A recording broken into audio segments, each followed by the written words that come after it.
What is up, everybody? Welcome to the Wingin IT podcast. Jack, how you doing, man? I'm good, man. Just ducking and dodging stupidity. That's it.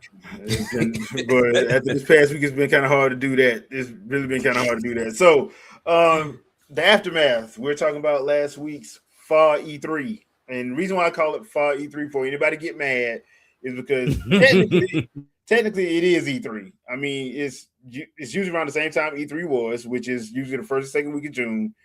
And if you look at it, most of the people still have their same presentations on the same day. Microsoft was on Sunday. Sony's usually was on Monday or Tuesday, depending. And Nintendo was always last. So, Fall E3 2026.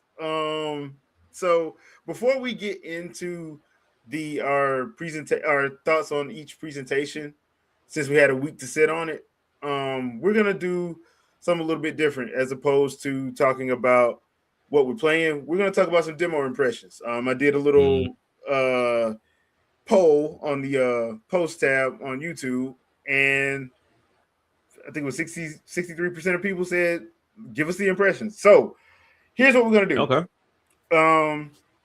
I played Kingdom Hearts and Star Fox. I did put up the Mateo gameplay on the channel, so you can watch that once you have a chance.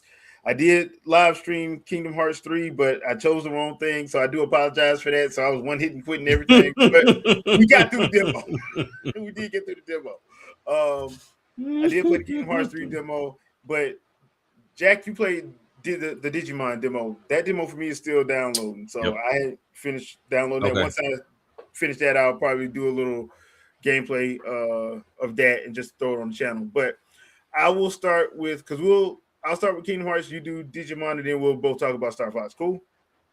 All right. Sounds good. All right. So the Kingdom Hearts 3 demo, you play through the beginning and the first part of the Hercules path in Kingdom Hearts 3. So now I will say this because I did buy it when it originally launched. I want to say in 2018 or was it 2019? I can't remember when Kingdom Hearts 3 18 or 9. Yeah, I forgot. I can't remember when it did. And I will be honest with y'all, I didn't finish that game because I got pissed. I don't like it. Now, complete and total forthcoming I'm not mad about the gameplay. The gameplay is awesome. That's not the problem.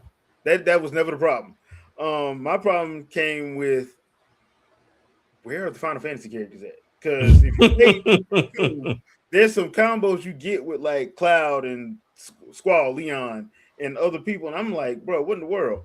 So that kind of made me upset. Dark One is basically the first hour and a half. So it's basically from the beginning all the way till you get to the save point to go into Olympus. That's where the demo path takes you. So you fight the Rock Titan. That's the last big boss that you fight in there. Yeah. But all in all, on the Switch 2 version, it plays clean. It looks good. Yep. I didn't have any issues with it. I didn't have any issues as far as like drops or anything like that. Not anything that was noticeable that took away from the gameplay or anything like that. So if you're a fan of it and if you want to give it a shot, hey, by all means, I'm not gonna be one to hate and say don't get it. If you want to get it, because I already got 2.8 and 1.8 pre-order because I want to play Kingdom Hearts 2 and Birth by Sleep and all that again. So I'm not gonna say, oh man, that game sucked. No, I ain't gonna do that. So if you want to play it, by all means, they did show the Kingdom Hearts 4 trailer in the direct presentation. So it is what it is at this point. I still think 2 is the best one out of the series. That's just me though. That's my personal still the king for me. Yeah. Dark One, I don't remember how many gigs it is, so I do apologize. I probably should have looked. But I don't remember that either. Some of those demos are pretty big though. Like the Final Fantasy VII Rebirth one was pretty big. There was another one that was like 30 or 40 gigs. I'm like, bro, come on, dude, this is a demo. So, but I that wouldn't just imagine it was going to be that big because I think the main game is what 54. I think somebody I think it's said 54 or something like that. So it's probably like 10. shouldn't be anything crazy. Yeah, Should so you shouldn't. But for Kingdom Hearts 3, if you didn't get a chance to play it before when it originally released and you just want to give it a try, I say give it a try and just check it out.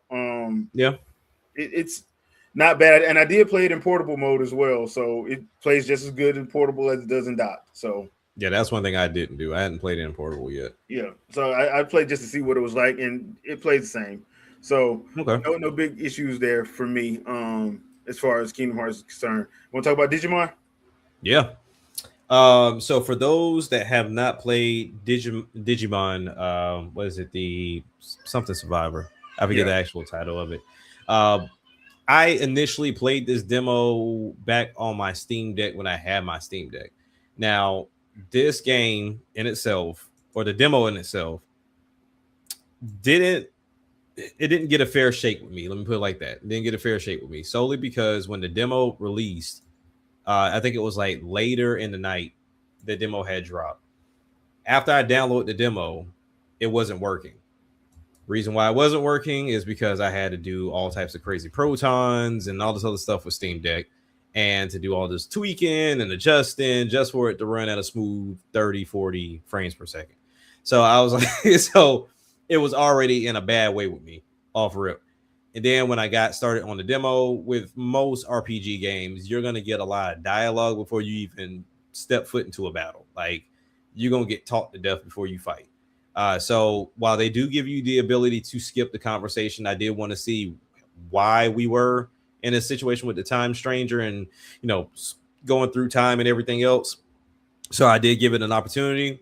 Like I said, late, getting ready to doze off like before I finished played this demo. So when I did get into battles, one thing I will say it is an adjustment because when you're used to monster fighting games like Pokemon, you say, hey, look, I go fight this Pokemon, I can go and catch them, call it a day. This Pokemon's on my roster. I don't necessarily need to catch multiple Pokemon if I've already gotten this one. It's not like they have permadeath in Pokemon. So if I got me a Pidgey, I got me a Pidgey. It is what it is. Unless you're just trying to complete the Pokédex and you want to have all of them in your box, that's up to you. But with Digimon, this one's kind of different. Like one, they did have they kind of did something similar to Legends of Arceus, to where you can kind of send the monster out to fight if you already know, like, hey, I'm going through this dungeon and I know I can beast every monster in here, instead of getting into that whole cutscene to go into the fight, you can just send them off and do a digi Oh, attack and go from there. Which is pretty cool. Um, as far as like combat, it does have its like weaknesses and strengths here and there. I'm still trying to figure it out because they got a lot of types that you can go through. But I like the idea that they have of you can swap out Digimon as well as use items and not lose a turn. I think that's one of the better ideas that most RPG games don't encourage. 9 times out of 10, like you have to be strategic and use an item, otherwise you lose that turn. Um, but then as far as how it ran, 60 frames on performance. I didn't try the quality mode. Honestly, I didn't see the point. It's not like, even if you did this on quality, this game is just going to blow out the water, anything off top. I just did performance, which has been listed at 60 frames per second. The combat is solid. And like I said, it's very confusing because I can get uh, 3 or 4 Agumons, and you just kind of have to figure out what you want to do with them. I guess like I haven't gotten far enough to what you do with the extras, so it's like when I got Agumon and then I got another one, I was like, so what do I do with this one? Do I digivolve it and anything? I don't know. So I'm still trying to figure that out, but I will say it did get my attention. It did get my attention as far as the combat, training up the Digimon as well as the fighting mechanics. Looking forward to see where the story goes because the demo ended after your first big fight and you get thrown into a different, I guess, time in this Digiverse. And okay. so a lot of people look at you like you're crazy based off of how you're dressed. So it's like you're coming from the future going into this past, and they're like, "Why are you dressed like that?" And so now you're in this part where you're trying to help out this one girl because her son went down into, or his daughter went down into um, this area where he's like, "Hey, my wife got disappeared too." So now you're trying to figure out like why people are disappearing and like what's going on, since you kind of fought this dark figure that was trying to steal this egg that they said that was very important, and you kind of stopped them from doing it, but the egg kind of caused everything to distort. So I'm curious to see where that story goes. But like I said, if you like combat, if you like RPGs, if you like the whole monster catching mechanic with a little bit of extra sauce on it, give it a shot. Demo is free. It runs great, runs smooth. I have fun with it and kind of looking forward to it, but I will catch it on sale. But I am looking forward to deep diving in what could easily be 100 plus hours in an RPG for sure. Yeah, I kind of figured one of the last Digimon RPGs was like 100 hours or something like that, something Yeah, the crazy one like that. the one that's constantly on sale now, like that game is long as sin. I Yeah, don't know. Yeah, that game is stupid long. gotcha. Okay, so Star Fox. Uh, I can't play on inverted controls. I'll just tell you that right now. I Really? I can't play on inverted controls. Okay. I always had to take that mug off, and so during the practice run, and I may put it up. I may put my practice run up, dude. I was getting, Mhm. bruh. It was horrible. It was horrible, bro. It was bad. I'm like, why? I'm like, I know how to play this game. I done played this game like 8 times. I know how to play this game. It's the same. I know how to play this game. Then I went into setting like, oh, inverse zone. That's why. Took it off of that, Okay. and then I'm Okay. like, okay, all right, all right. I'm like, I know I ain't crazy now.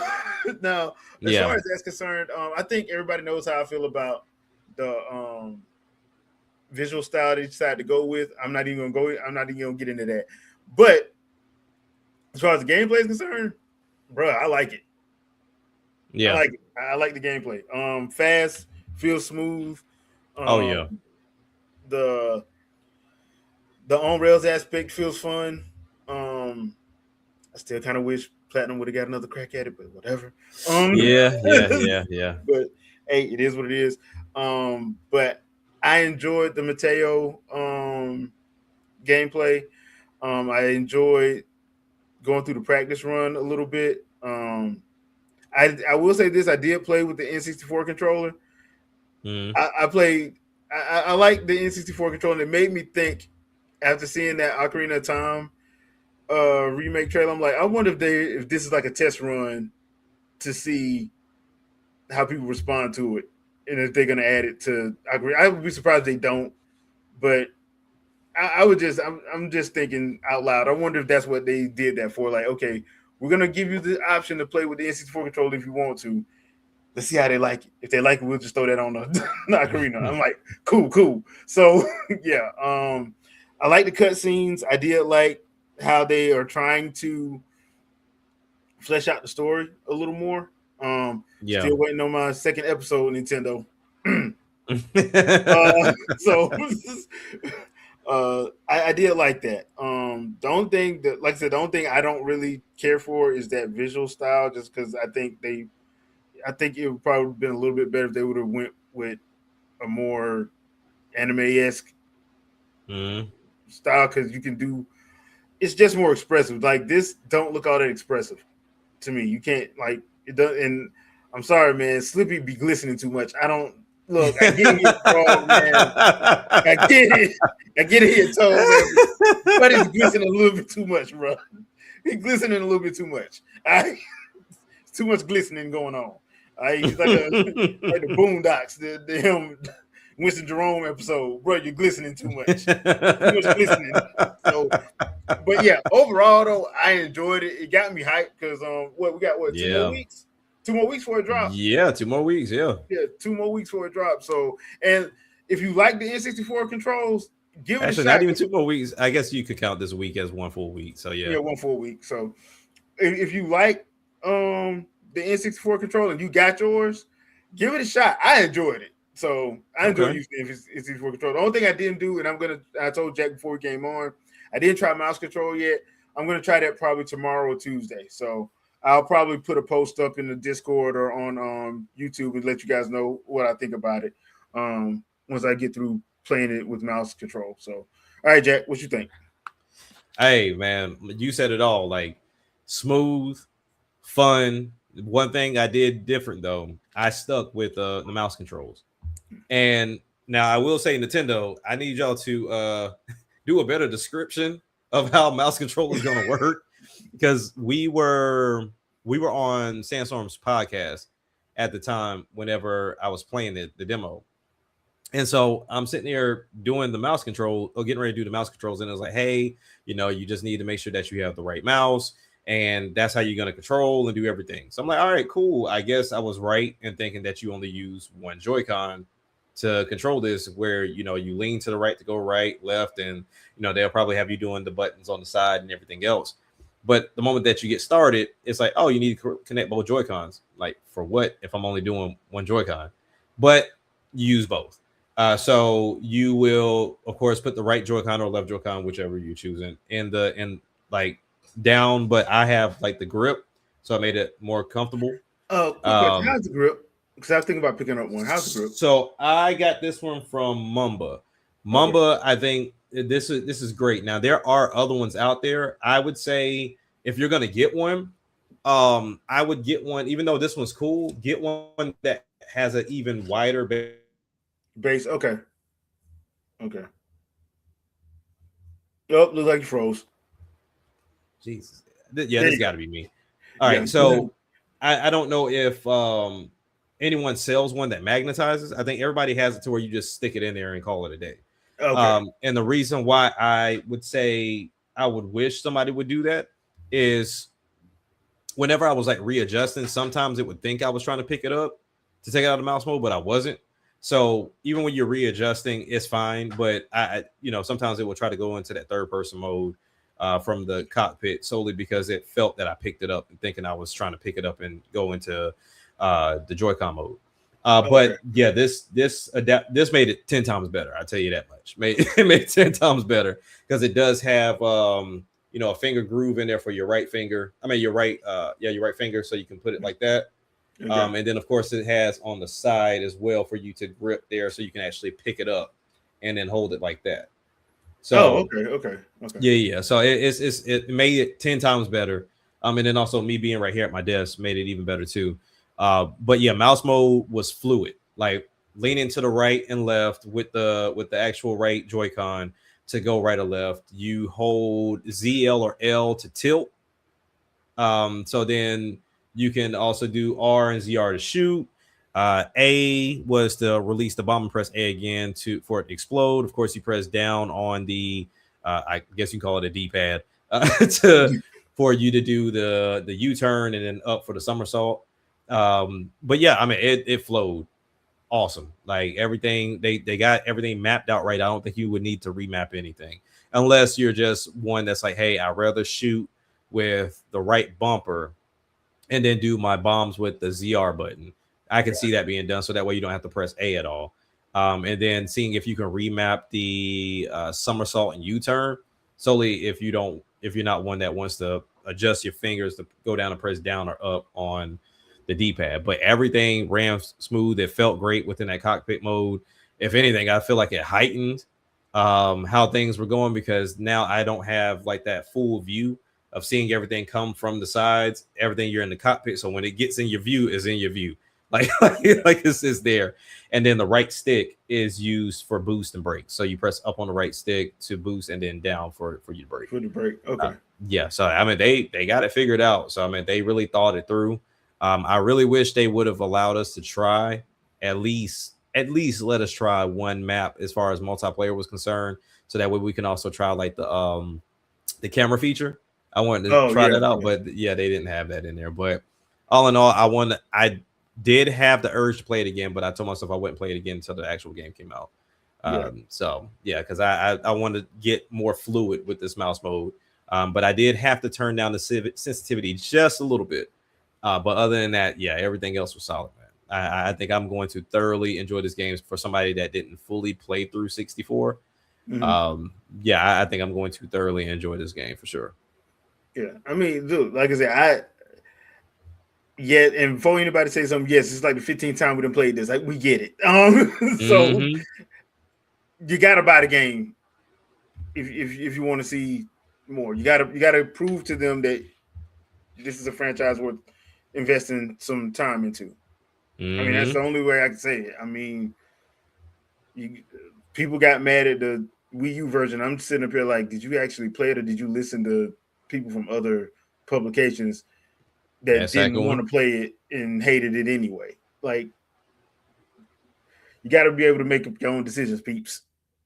And I'll leave it at that. So, um, before we get into our other thoughts, before we go into the main meat of the presentations and stuff, I did want to bring up something that I saw, two things that I saw last week that I thought was one need to be discussed just because I think people are being a little bit too in their feelings about them, about both situations. One Hmm. being Halo campaign evolved, having a third person mode. Like, is it that serious? It's dude, it's a third person mode. You ain't gotta play in it if you don't want to. Yeah, I there you don't see go. what the problem is. Like me personally, just because of the amount of first person everything we've been getting lately, I prefer third person, but that's just me. So if Me you too. give me an Yeah. option, then yeah, I'll probably take third person. Yep. Just because for some reason they be putting games in first person, don't even need to be in first person now. I'll be like, bro, why is this game in first person? Hmm. Like, cause I think that's half the problem with Destiny. And then of Yeah. course you come to find out Destiny 1 and 2, the Bungie didn't even want to do freaking first person. They want to do third person, but Activision was like, you gonna put it in first person, which to me was stupid. Yep. So Yep. But I mean, it comes back down to preference, right?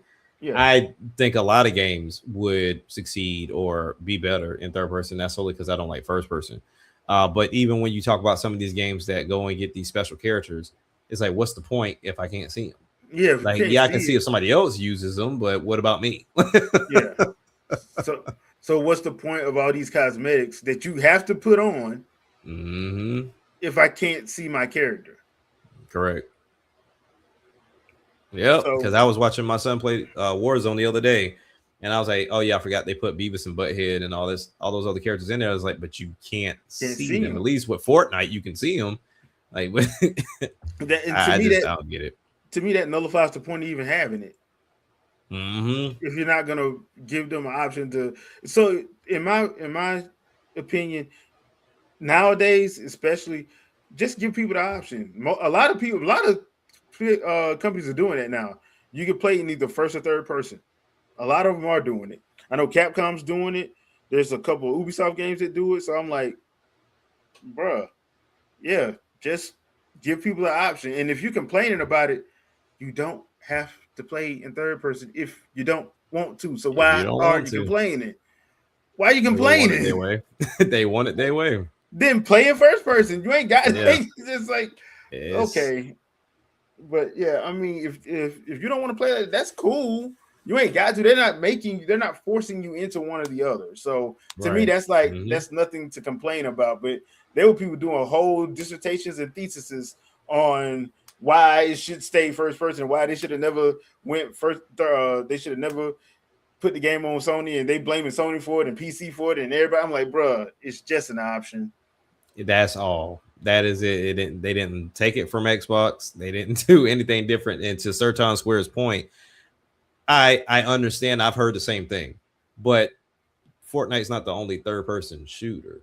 Yeah, Like, I, yeah, and then even to your point, he's on Fortnite, so it yeah. doesn't make a difference either way.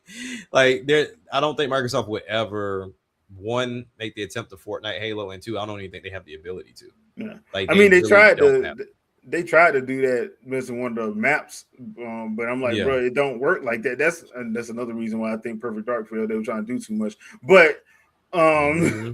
there is that. But I'm like, eh, we'll see. Like I said, I don't get that. To me, that's just there's no argument to make. It's just an Yeah. option, like especially to the point where they were doing. Now my other thing is, okay, so we got people hate AI, Game Pass, and key cards.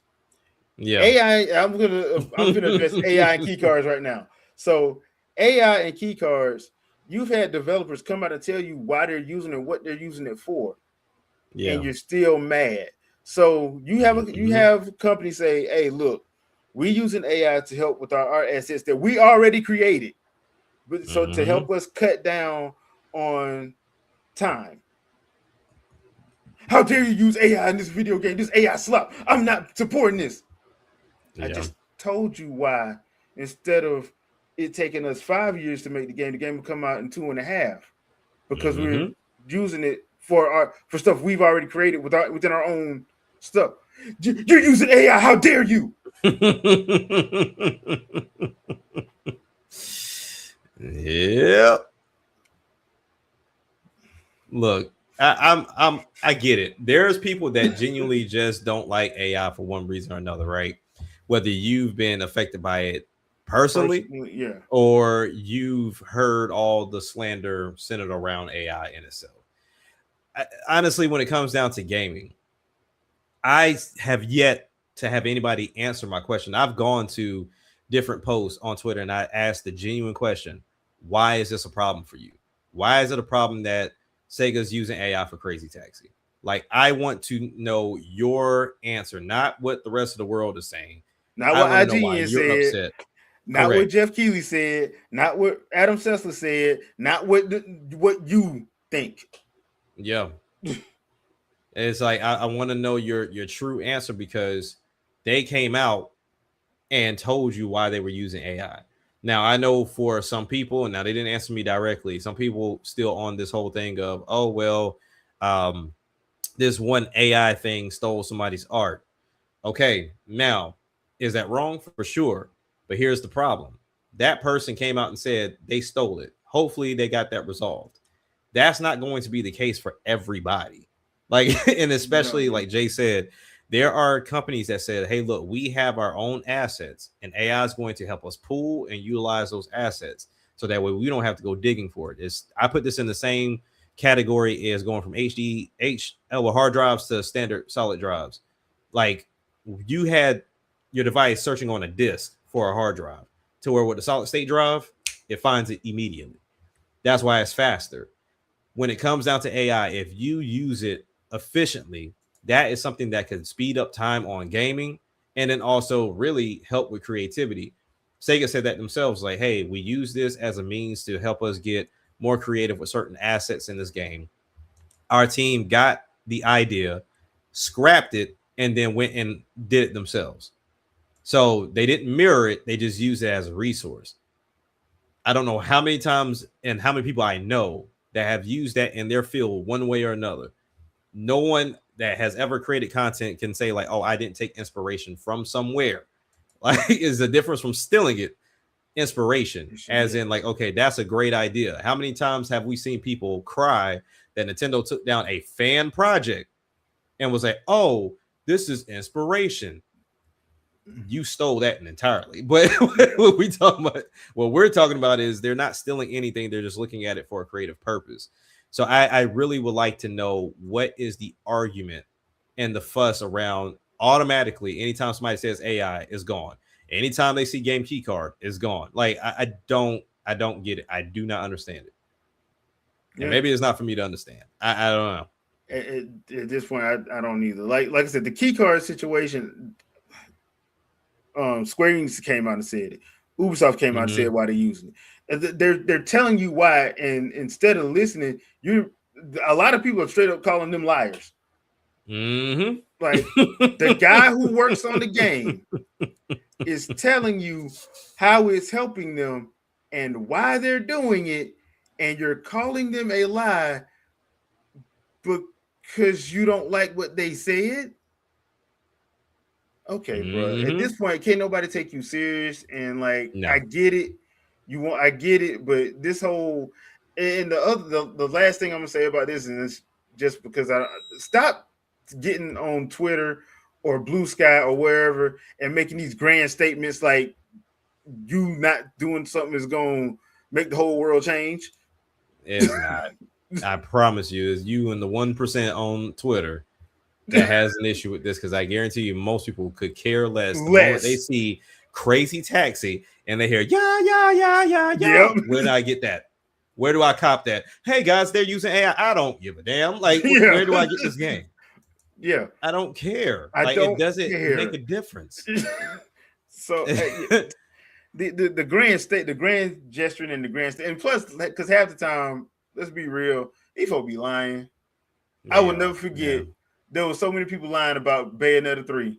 They were sitting there talking about how they ain't Hmm. gonna support it and all this stuff. And then the within 2 days after the game release, did you know you could do this combo and that combo? You mix this with that. Wait a minute, didn't you say you wasn't getting it? That's not how a boycott works, man. When you Yeah, I don't boycott take people something, you don't serious. buy it. Yeah, I don't take people serious. Like, at the end of the day, we're getting games. There's companies that are using it in a legit way to make this go faster because we people were just complaining about games taking too long to make. Mm-hmm. So if they're saying we're utilizing this the right way, like we can talk about this with social media, internet in general. There's a wrong way to use something and there's a right way to use something. And if they're using it in a creative way and not just saying, "Oh, we let it make the whole game for us," it clearly when you look at it, that was not made entirely with AI. No, You that can wasn't. tell it Yeah. wasn't. Like, so it's the same thing with game key cards. I I would really like for people to come up with a different term than saying that Yeah. it's not physical, because honestly, that is a physical card. That's still a Yeah. physical. There's If you're something talking in about the what's on, there's something in the case other there's than a something piece of there. paper. Yeah. There is something there. That's why we have a different title for Code and Box, and there's still something in there now. It may not be a on cartridge game, and that's why I feel like you should change that term to on cartridge. Yeah. Like, hey, this is not an on cartridge game. Cool. All right, cool. I like that term or that phrase better. But even then, you're gonna miss out on games solely because, and this is my belief. Now, they said with Star Wars Outlaw, the cartridge is too slow, so we needed to put that digital. Makes sense. You Mm-hmm. have some that it's a memory thing. That makes sense. Then you have those as will straight up tell you, like, hey, look, if you wanted this game this year, yeah, this is the route. But then Yeah. at the same time, too, we know this game is old. We want to make sure it's on this library. We want to test out how everything worked out to see how the game fleshed out. So, yes, we're going to give you a game key card because it's less cost efficient. We have to test the waters at some point in time. So, while everybody makes the comparison to indies ain't got no choice but to go balls to the wall. Like Yeah. they can't sample anything. They have to put 100% in. So when it comes down to EA or Capcom or whoever, they can afford to play around. They can afford to say, you know what? All right, cool. You want, let's say, I know this isn't the case, but you want Resident Evil 4, the remake for 4. All right, bet we're gonna put it on game key card just to test it out and see how the engine runs and how everything fares and how y'all receive it. And then if everything goes well, then we'll put it on cartridge next time because we know we can recoup the cost. Because it's not like things got cheaper. That No. rumor floating around about there being a cheaper one, no one has proven that yet. So at the end of the day, you're gonna have to figure it out. And then, yeah, Stellar Blade and Lost Speed are all on cart. But that's the thing though. They're willing to take that risk. Everybody's willing to take that risk. So I Yeah. don't put the same standard on every developer. Not every developer is willing to do that. And not Same every thing when you look at, developer is rich. no, not every developer. I think Stellar Blade's company Shift Up hit it big, and then Yeah. Sony helped them out on that first one. So maybe they do have the cost to go ahead and make that jump. Same thing with Liza P. Liza P wasn't supposed to be this big Mm-mm. critical hit, but everybody loved it. So yeah, they ate. Same thing when it came down to Hollow Knight with the new one that just dropped. They even said they didn't expect that game to hit like that. Like that game hit so well that they said they took the reason why the game got delayed so much. They took their time this time around. Mm-hmm. So it's different strokes for different folks, and that's why I never make the same comparison for each developer because each developer is different. Their engine may not work the same as the next company's engine. Their ideas may not flesh out, or they may not have the funding from their support from their stockholders and their supporters to say, you know what, we want you to go with that game key card first before we go and invest 100%. So you ain't got no choice. But yeah, I mean, like I said, that's why I was like, it'll never affect how I purchase a game. Like never, because I'm going digital anyway. If I have to get physical because it's cheaper, so be it. But Game key card will never affect how I Mhm. buy a game. That's crazy. A- And to be honest, I think a lot of people that say that they be lying too. Because as soon as they put out something they want, That's yeah. That's what flip. yeah, All it takes is to get them something they want. yeah. I mean, how many times did we listen to people say they weren't gonna get NSO, but some kind of way they wound up? You see them every weekend on Smash Brothers. Hmm. But I Oh, thought trust NSO me, I was got plenty of them. but I thought NSO was anti-consumer. Yep. So so so Game Pass. All right, so now Game Pass is the devil apparently now. Um Oh, okay. so I didn't know this by the way, but okay, I told people how I use Game Pass when I had it. And the only reason I don't have Game Pass now is because I just don't have time. Yeah. My job takes up a lot of my time. I just don't have time. So it's not like I didn't see the usefulness in it because I did. I used it as a rental service. I really did use it like that. I mean, it was like one of the best rental services to use, in my opinion. Right. Most of the majority of games on there, and if I wanted to buy it, most times I play a game. There's like 3 or 4 games I played on Game Pass and bought it on Switch and my PlayStation 4 just because I wanted to play it there. Right. It is what it is. Yep. Um, but now apparently they're the devil because you got a new lead over at Xbox, and she's saying everything that you want to hear. And for Hmm. some reason, that's not setting off any alarms on anybody's brain. That ain't setting off no alarms. Right. Or the fact that she came from Azure, or the fact no, I ain't gonna get into all that. But look, I will say this: does Game Pass have its problems? Yes. Oh yeah, for sure. I think Microsoft should not have went all in on putting their first party stuff day and date. No, Hmm. you don't do that. Yeah. If you want to play Halo Infinite, you're gonna buy it first. Now in a year, Yep. when we do our first little discount, we'll put it on there for a Then month. we'll put it on there. We'll put it on there for a month. Yeah. But we're gonna see who all about this life. We're gonna see who about this life. Um, Gears of War E Day, as bad as I feel about it, no, y'all not paying a day and date. It'll be day and date with Hmm. PC for you to buy Yeah. it, but it won't be for you Hmm. to go on Game Pass and get it. No. Now third Yep. parties and indies, hey, y'all gonna be day and date, straight out the gate. Yep. And if people love it, we'll give them the discounts as we prescribe. But our stuff, nah, bro, that ain't happening. So at least about six, so at least about 6 to 8 months. 6 to 8 months afterward, then we'll think about it. If Yeah. the numbers ain't looking right, if the sales ain't looking right, then we'll think about it and see. Hey, all right, now do you got money? All right, then buy it. So Yeah. that's how we do it. So yes, do they have issues? Just like everything else, you can always tweak it and make it better. You know, Hmm. but I don't think Game Pass, I will refuse to believe that Game Pass is the devil or a bad idea. I'm sorry, I'm not gonna believe Yeah. that If because you go to that that's extreme, yeah, you got bigger yeah. problems. You got you got that. There's no dude is. I just think it's one of those things they probably should have tweaked. Now, to be fair, what all first parties do they have? Yeah, they ain't got a lot. They ain't got a lot. People acting like they got 30, 40 first party exclusive only can be found on Xbox Mm-mm. ready to go. They don't. No, they got a lot of names, but the games Yeah. ain't available. I mean, Yeah. Killer Instinct came out of what? 2013. The last the last DLC was what, 2016, 2017? Yeah. Something like that. You ain't seen it since. It's 2026 now, 9 years. Time Hmm. flies, ain't it? Like, bruh. And I know me and Shadow and Andre, we've all said like, dude, there's no excuse why we shouldn't be on Jet Force Gemini 3 or 4 by now, or Yeah. Perfect Dark 3 or 4 by now. Like it ain't rocket science. So the No. fact of the matter is, they put they put they time and energy behind third party, and third party didn't work out for them like Hmm. that. So Yeah. Sony let all they first damn near all they first parties lapse. That's why you Yep. see Spyro and Crash everywhere now. You do That's remember at one crazy. point in time they had Spyro, Crash, Jack and Daxter, Ratchet and Clank, Sly Cooper. They had Square Enix pretty much all to themselves. Pretty Uh, much. Yeah. Kingdom Hearts wasn't going nowhere. Like, imagine if Sony said, "Hey, you know what? Yeah, Microsoft's in here, but we ain't trying to keep up with them. we Yep. got our eye on this little company with this N with this little Italian plumber right across the street from us. We got our eyes on him, Yeah. so we got to make sure that we stay because we got to see who can win out Japan. Right. If they would have never did that, I think gaming probably would have been in a better place as Mm-hmm. far as this because then IGN doesn't run that whole exclusives don't matter campaign that they ran for 3 generations.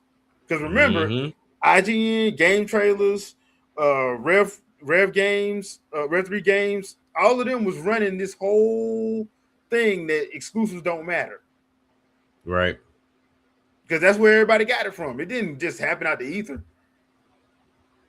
Everything should be on everything. I shouldn't have to buy 3 different consoles to play the games I want to play.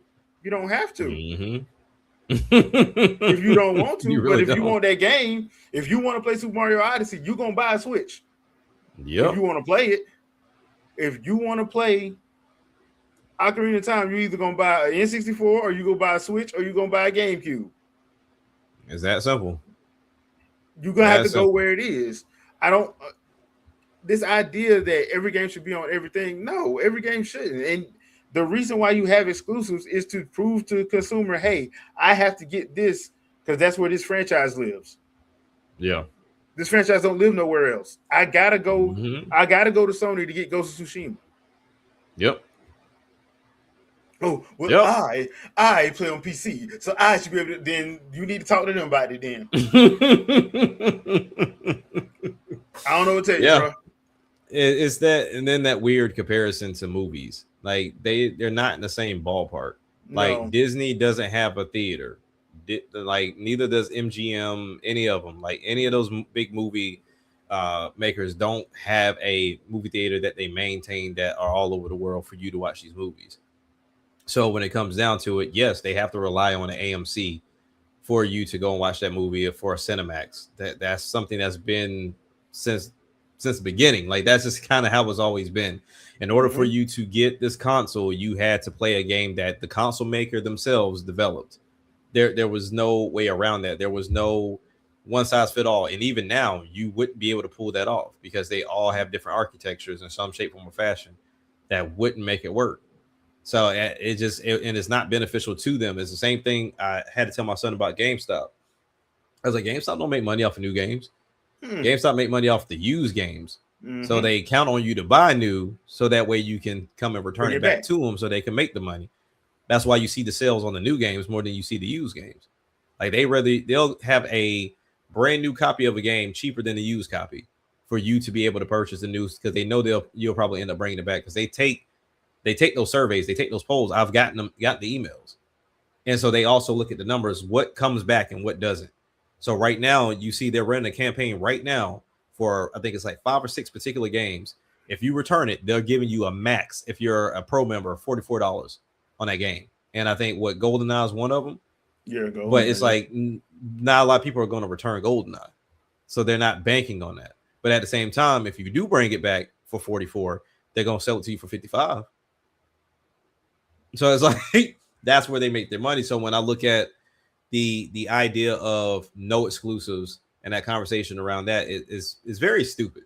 It's very stupid. I put it in that same category of wanting the console maker to put a bigger output than the third parties. Like the third parties don't have to worry about the console and how it runs and how it functions. Nintendo, Sony, Xbox do. So why in the world does Nintendo, Sony, Xbox have to put out a bigger output than a third party? That doesn't make any sense to me. Doesn't make any Like sense. I've always questioned that. Like it's always like Nintendo, Sony, and Microsoft have not put out anything. It's like, but they release more games than half your third party companies. So why do they have to put both the great console out and more games? And they need to all be AAA apparently, because AA don't count. You're not a real gamer if you don't just play AAA. So I'm a little confused on that piece too, but we'll see. Then again, you know what, Jack, it's our fault. We was using logic. We using logic. My bad. That I I've apologize. said that time and time again. I've said that time and time again. I'm in the wrong space to use logic. Yeah. I really am. That's why I don't. That's why I don't chime in on a lot of conversations online because they're not using logic. They're just in their feelings. They don't use logic at all. Yeah. Not, I mean, they won't even. Somebody can straight up be from the company and tell them exactly, and they'll no, that's not true. Still deny it. Yeah, Like they'll what still the deny it. hell? Like, Or bro, the content creator told them something different, or they felt something different. yeah. So it I don't know what to tell people, but let's go on to some fun times. So last week, Yeah, fall E3. You want to start with summer games? yeah. We can start there. All right, summer games. It was all right. It was all right. Yeah. The presentation itself actually flowed better than it probably has ever flowed under Jeff Keighley. Mm-hmm. That's true. That's true. Now, granted, he wasn't there half the show, so I think that plays a role too. Yeah, that does. But Look, man, I know we've said it, but we're not the only podcast group that's been saying this. Like mm-mm. that we've been. He needs to stop hosting. Look, Yeah, we he get really it. does. This your baby. We get it, but you are horrible, bruh. Mm-hmm. Like, understand your limitations. Let Joseph host it a couple times Mm. and Yeah, give him a full you don't bar. want that. And give him a You full don't bar. want you don't want that show to stay on then, because he ain't gonna ruin that. But yeah, I That's mean, not gonna be televised at all. at all. But then we don't have to have a 10-minute Kojima love fest at the end of the Hey, year. he But tamed himself. He tamed himself this time around, because y'all. I think y'all were wrong. I saw a picture and I was on my P's and Q's, because I was gonna share the photo with y'all, but I told myself no. And it was him having dinner with Kojima. So I was like, nope, I'm not gonna do it. I'm not. Nope. Nope. the jokes write themselves, people. The jokes write They themselves. really do. So, They really but do. but overall, I thought it was because it was actually under 2 hours. It was actually like an hour 55. Now I think about it, Mm-hmm. you ran it under, which surprising for me, surprising. But overall, I thought they did a better job. Now let's see how they do with video game awards this year, because for some Oh, reason that's gonna be big. during the presentation they did not say one time world premiere. No, Now, one time during that no, presentation they say world premiere. Xbox said world premiere like 4 or 5 times. they sure did.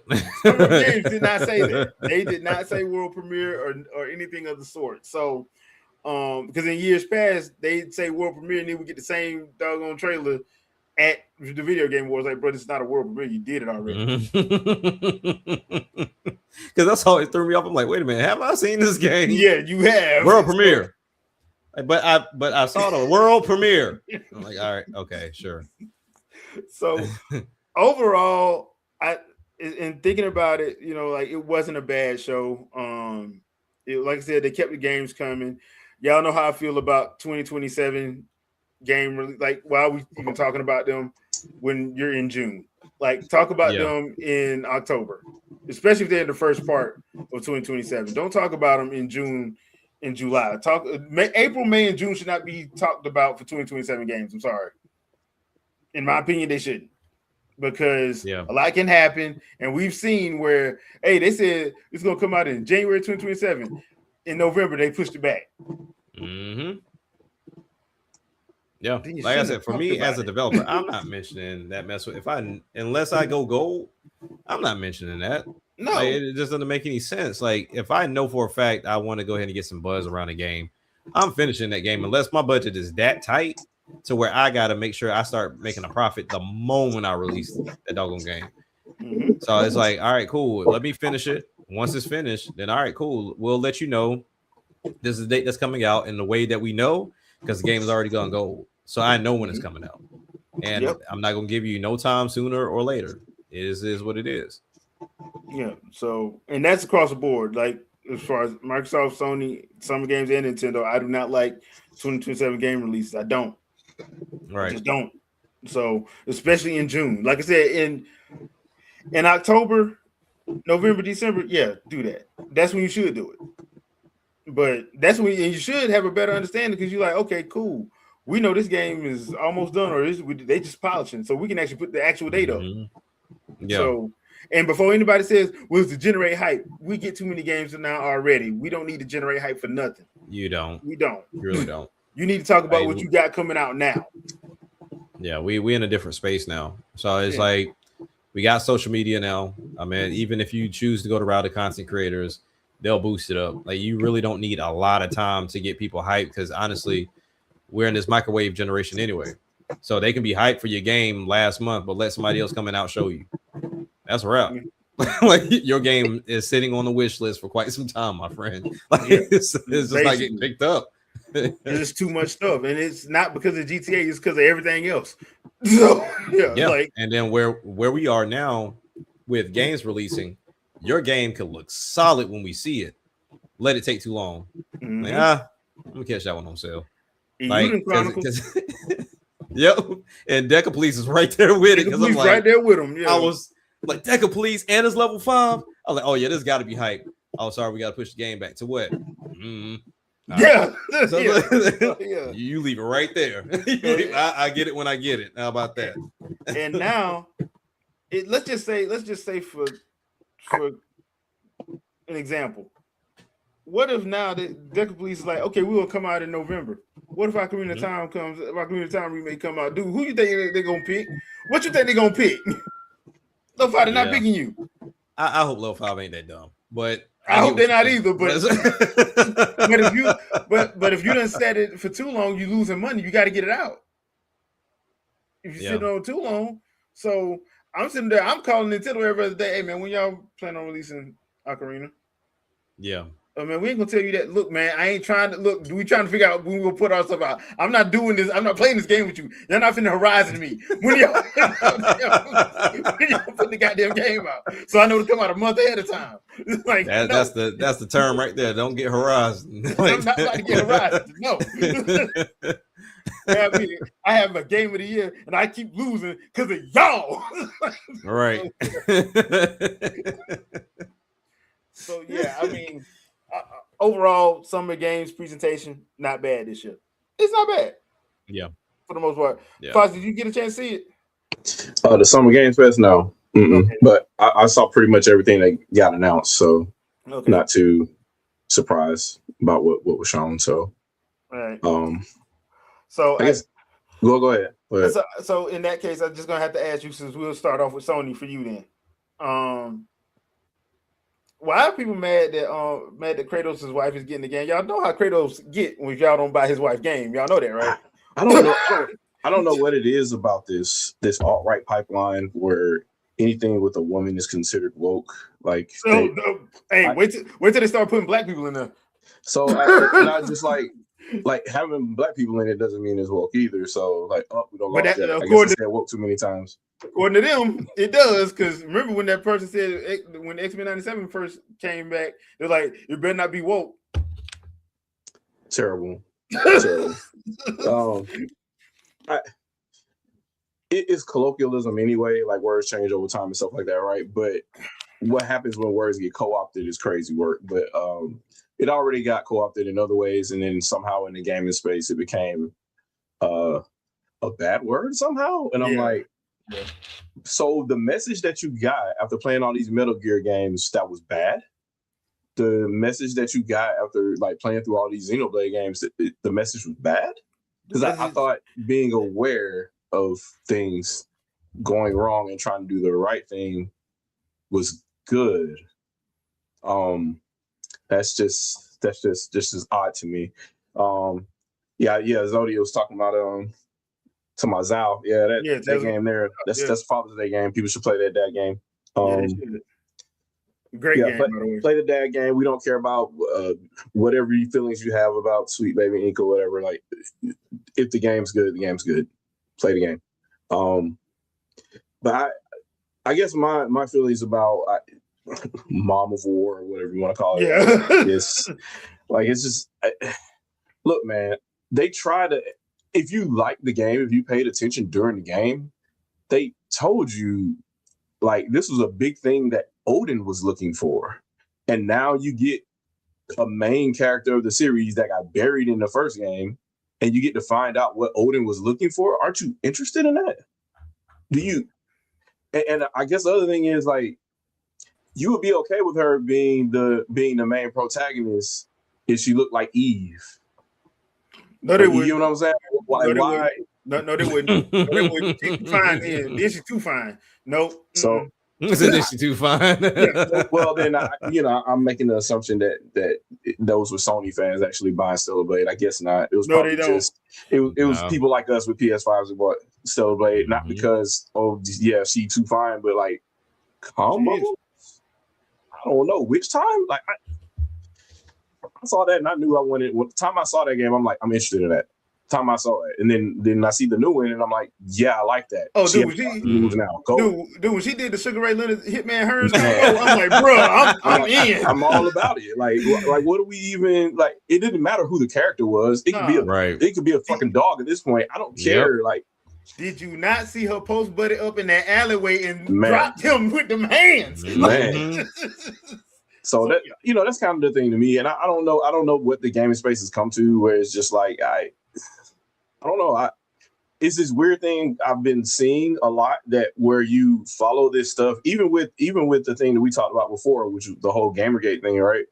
You follow that, and I'm like, the people that understood what was happening also were putting subtle messages in, like, we hate woke stuff, and I'm like, what? That has nothing to do with what this was. Like, it is a bad thing that gaming journalism was colluding and making stories together and putting the same stories out over and over again to manipulate the minds of people.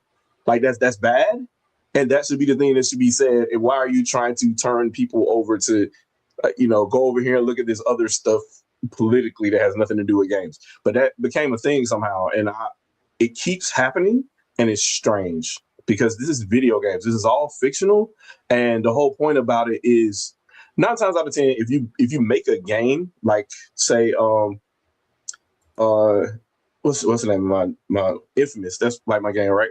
Or even Batman, or not Batman. Say like say Mass Effect or something like that, right? You get to choose whether you want to be good or bad, and they ran the stats on it the majority of the time. At least on the first playthrough, people choose the good route. Yeah. So I don't understand why justice and all that stuff is now in question, because all you do is play games where you're basically applying justice to a situation. When was that bad? And if it's bad, never play a video game again, especially not any of the old ones, because that's all you're doing. So what? I don't want to play Zelda too woke. I don't want to rescue anybody. Why are we doing good? Why are we using the Triforce of Courage? Why are we? No, I can just use the Triforce of Power and kill everybody. That's all I care about. Otherwise, it's woke. Like, yeah, where are we at on that? But anyways, hashtag favorite smash. I mean, yeah, possible, very possible. Yeah, at this point, anything can happen. But no, I liked everything I saw the past week. Obviously, Nintendo showed out. Apparently, they got the most views out of everything by a couple 100,000 or something like that. I thought we hated the Nintendo Direct because it didn't have the Mario 3D or all the stuff that Nate the Hate said was going to be there, or all the stuff that other leakers said it was going to be there. So it was obviously not good. Oh, and then also had too many third parties as well. Oh yeah, too many third party old games that didn't come to Switch, but it's bad for Switch to get it because I already have it on my other consoles that I own, so they shouldn't get it. I feel that I'm wrong for being old and remembering when Nintendo was ducking out by using Nintendo Directs because they couldn't stand on stage and compete by standing on stage with a PR rep to, I don't know, whore their wares to retailers. Like, because they didn't do that, they're not okay. They're not. And now nobody's doing it because there is no E3 stage anymore. Because once Nintendo left, and Sony's like, how much does this cost again? Yeah, we're not doing it either. And them two gone, there is no E3 anymore anyway. It wasn't going to be a thing anymore. And then Microsoft was like, we own our own theater. Why are we here? Yeah, I never understood that one. Like, Microsoft could literally do the Apple. You come to our thing. And that's what they started doing. That's exactly what they started doing. And I'm like, yeah, because y'all should have been doing that from the get. Y'all have your own, because I forgot they had their own theater in LA. Yep. Like, yes, they have their own theater. Why are you going to no? Yeah, that's like, I'm looking at the woke comments are hilarious. I'm just like, these people now, I'm just like, if you're talking about Mama War and you hate it, you would have really felt bad if you played this action game killing all these aliens at the end, and then this girl takes off the helmet and she's got green hair, like you would have been triggered, I guess. And because she's 6'3", she's 6'3" with green hair at the time. She looked like a model. She has this thing for like destroying planets worse than Frieza does. Yes. And and if she had a skull on her Varius, you would swear she was Marvel would hire. Mm-hmm. Yeah. And that let me know too. There's no hopes of ever seeing Heavenly Sword come back. Man, come on, man. Yeah, they would hate Heavenly Sword. Oh, dude, to the max. And and again, that E3 time I saw that game, I'm like, I gotta have it. Like it's just. And let's not ever forget the wokeness of Perfect Dark. Femme fatale, right? She's doing the Bond. She's doing the Bond better than Bond. How dare she be Bond? Yeah, she had better gadgets. Like man, look, man, I can see through walls. It's great. Like, yeah, that's just weird to me. I don't. That's just a people thing, I guess, more so than a gaming thing. But somehow it became like gaming got its own brand of this foolishness and this growth. And it's weird things that I feel like these conversations really fail in person. I think I had a conversation like that once, and somebody told me something was woke, and I'm like, "Why was it woke?" And they're like, "Well, this certain person was in it." And I'm like, "That's historically accurate." That's not what woke means. Yeah, and I'm like, it's historically accurate, and why don't you want them there if it's historically accurate? And I start comparing other things. Like I'm thinking like, hey, it was okay when The Last Samurai was a movie, right? Mm-hmm. How accurate do you think that was? But it's just those things where I don't. Yeah, I feel like a lot of this stuff, like if you had that conversation, like it would not work. It would fail in real time because they just. Oh, well, the thing that I heard online. Oh, it doesn't work in front of somebody that could actually question me, and then I look stupid. So, yeah, I feel it's literally just a Twitter fingers only type thing.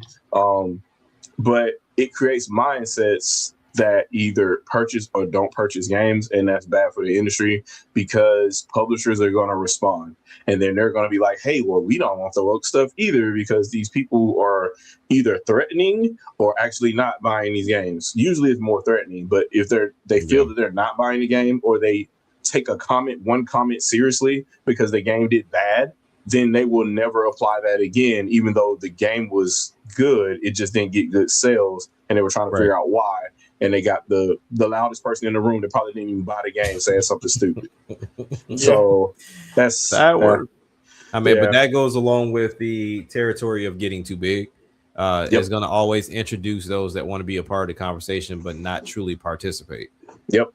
Now we see it all the time with some of your famous conversations on Twitter, and I'm not going to give them the time of day of mentioning Twitter names, but ultimately you can tell they don't play. They don't play games. They're just there to argue. They're just there to be a part of a conversation. And unfortunately, they're allowed to be a part of that conversation, even though they don't have any true intent to genuinely talk about it, right? Like if you want to have a true conversation as into what game I think is better, and we have that discourse and we walk away saying, you know what, I'm going to try based off of what you said, this game that I didn't like before because I didn't see it the way that you saw it, or I played it at a different time in my life. That's a great discourse. But you using sales and stock prices when you don't understand the stock market, or using sales for games that don't even fall in the same genre, or they're not even on the same console, some are multi-plat, it don't make sense. It's like that's why I don't get into the discourse, and I would have loved to. It's just too time consuming, bro. Yeah, I think that conversation was in response to them being upset that Animal Crossing did so well on one platform in a short period of time, too, like 6 months. But it's that COVID argument. But I'm like, did no other game release in COVID? Exactly. Like, did no other game released during COVID? And then the next 2 years, it did the exact same thing, 20 million straight up. Like, so what was the excuse in 2022? It's just, I don't know, man. It all falls apart at some point. But, if people have set programmed takes to use in certain conversations, especially if they're going to if they're anti-Nintendo takes, they have them all in a list somewhere. And I'm like, people have debunked every last one of these, right? And then you eventually run into somebody like me, and then I debunk them, and they're like, well, next thing. Move on to the next thing on the list, and that's just how it goes, unfortunately. Then when somebody's not, they're being disingenuous anyway. They're not going to be intellectually honest about it. So, but no, I did like everything that I saw though. The only thing that I think that I did not like, I'm trying to think of. It caught my eye, and I'm like, that's weird. And I was trying to figure out what game that was. It was one of the games on the Sony Direct. And I'm trying to think of the name of it, but it looked real odd, and I was trying to figure out who that game was for. Dang, I got to jot notes down before we talk about this, but I'll come back to it when I do a review on it. But it was only one game out of everything that I saw that I was just like weird. Everything else I saw had a place for whatever audience that was for, right? Like like Rhythm Heaven, obviously that's for people that like party games. That's going to be one of the things. And Fortune's Weave for people that like Weave. Like what now? Fortune's Weave for people that like Weave. Fortune's Weave because all right, they don't want because they broke, I guess. But I also gaming is an expensive hobby. Where were you around during Neo Geo? Also, I don't know what to tell you. Like Walmart is matching the digital price. Like they're matching it. Like Star Fox got matched. Like, and they're gonna do the same for the rest of these games. So I don't know what the problem is. I don't want to pay $80. Then don't. Just get it from another retailer that will sell it for $70. And which all of them are doing right now. Anyway, but I'm mad that MSRP is $80. So, but why if it doesn't apply to you? Just get it from the other retailers. Like I don't. But they don't like 70 either, and that's the problem. They want 60 and below. And how you gonna get 60 and below when everybody is making 70 standard? That started with NBA 2K in 2020. I don't know what to tell you. The other problem has been, and I've said this a million times before. Remember 7th and 8th gen when we were getting freaking DLC trailers before launch trailers? Yep. Because the game shouldn't have been selling at 60. They should have been selling it 70, 80, and 90. You want all this stuff in there, and they put it in there, and now all of a sudden you realize, oh snap, it costs money. But Jay, Minerva's Den, you have to try Minerva's Den because the girl that leaks PSP said it was good DLC. So you got to do it. You got to like it. I promise you. Sorry, I'm old and I'm remembering stuff. I'll make it something recent. And I hate it that this came from a studio. I actually like Team Ninja, the Dead or Alive 5 and 6. You selling your DLC for $95? That's disgusting. And your game when Nickel and Diamond, you otherwise it was like $3 for everything a piece. Like it was ridiculous. My thing was, if that's the case, just make the regular game damn $95. And there was some idiots that went and actually bought it. So you paid $60, then you paid another $95.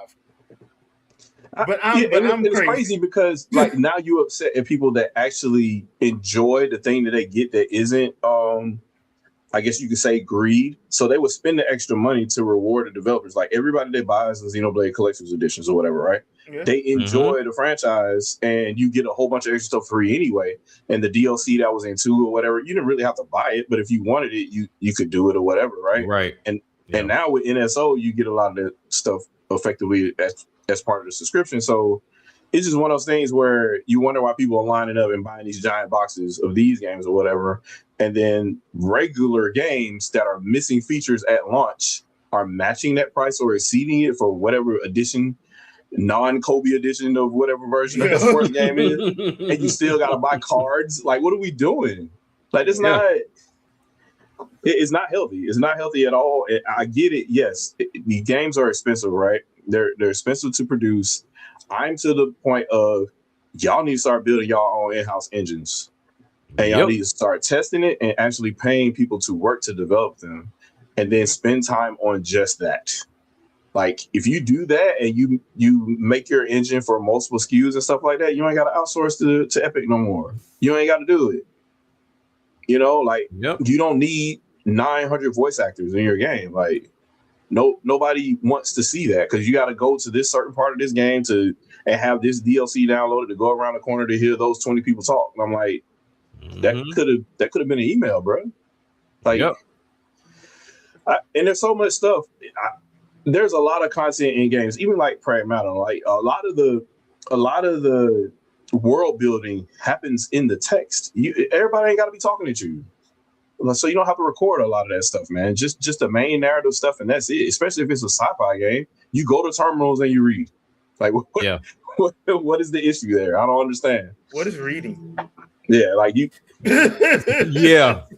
yeah. Like, like that's a real problem. It really is. Yes, especially reading for comprehension too. Because yeah, man. I am kind of glad you brought the Xenoblade situation because there's an interesting conversation going around about Xenoblade Chronicles 2. And Shadow, you know my issue with Xenoblade Chronicles 2, and I will say this: you can't get the drop you want. Yeah, there's one part of the game you get soft locked in too if you don't do a certain thing and they don't really explain it. They don't explain it. And I did get locked in. All right, so y'all know if y'all been on this channel a long time, y'all know my joke with Xenoblade Chronicles. But there's some truth in my joke. The problem is the gacha mechanic. Now, do I think it should be removed entirely? No, but I do think it needs to be tweaked because you're not going to sit here and tell me that Cosmos has all this side quest stuff that she has to do for you to complete the game, but she's the hardest person to freaking get. Yep. Yeah. If it don't line up the way it falls, because Shadow, I think I showed you. I went through almost 100 and something rare cores, 100 legendary cores, and never pulled it once. Yep. Yeah. To where I've seen people pull them on their first pull, which is nuts. And so I went by and started looking at what some people on YouTube were saying. They were like, "Oh, well, you got to do this. I did that. It didn't pull."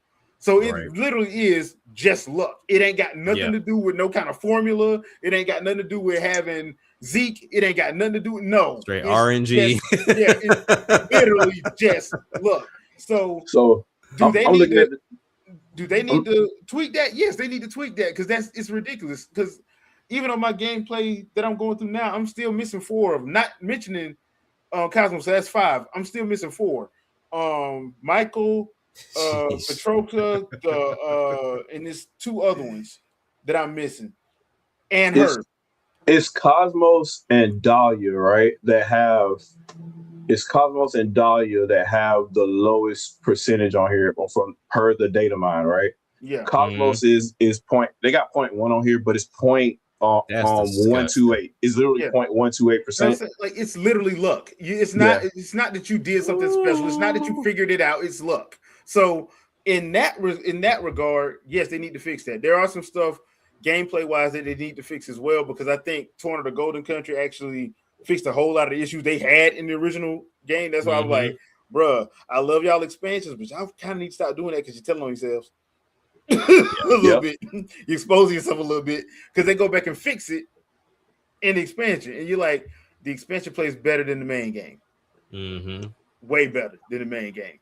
So yeah, I think that needs to be changed. Xenoblade Chronicles 3, I'm looking forward to seeing how that is gonna, because that's what it's supposed to be, 4K 120, I think they said. So that's gonna be interesting to see how that plays out, because a lot of that stuff had to do with art style. A lot of those areas are like hazy for a reason because you're in a literal desert.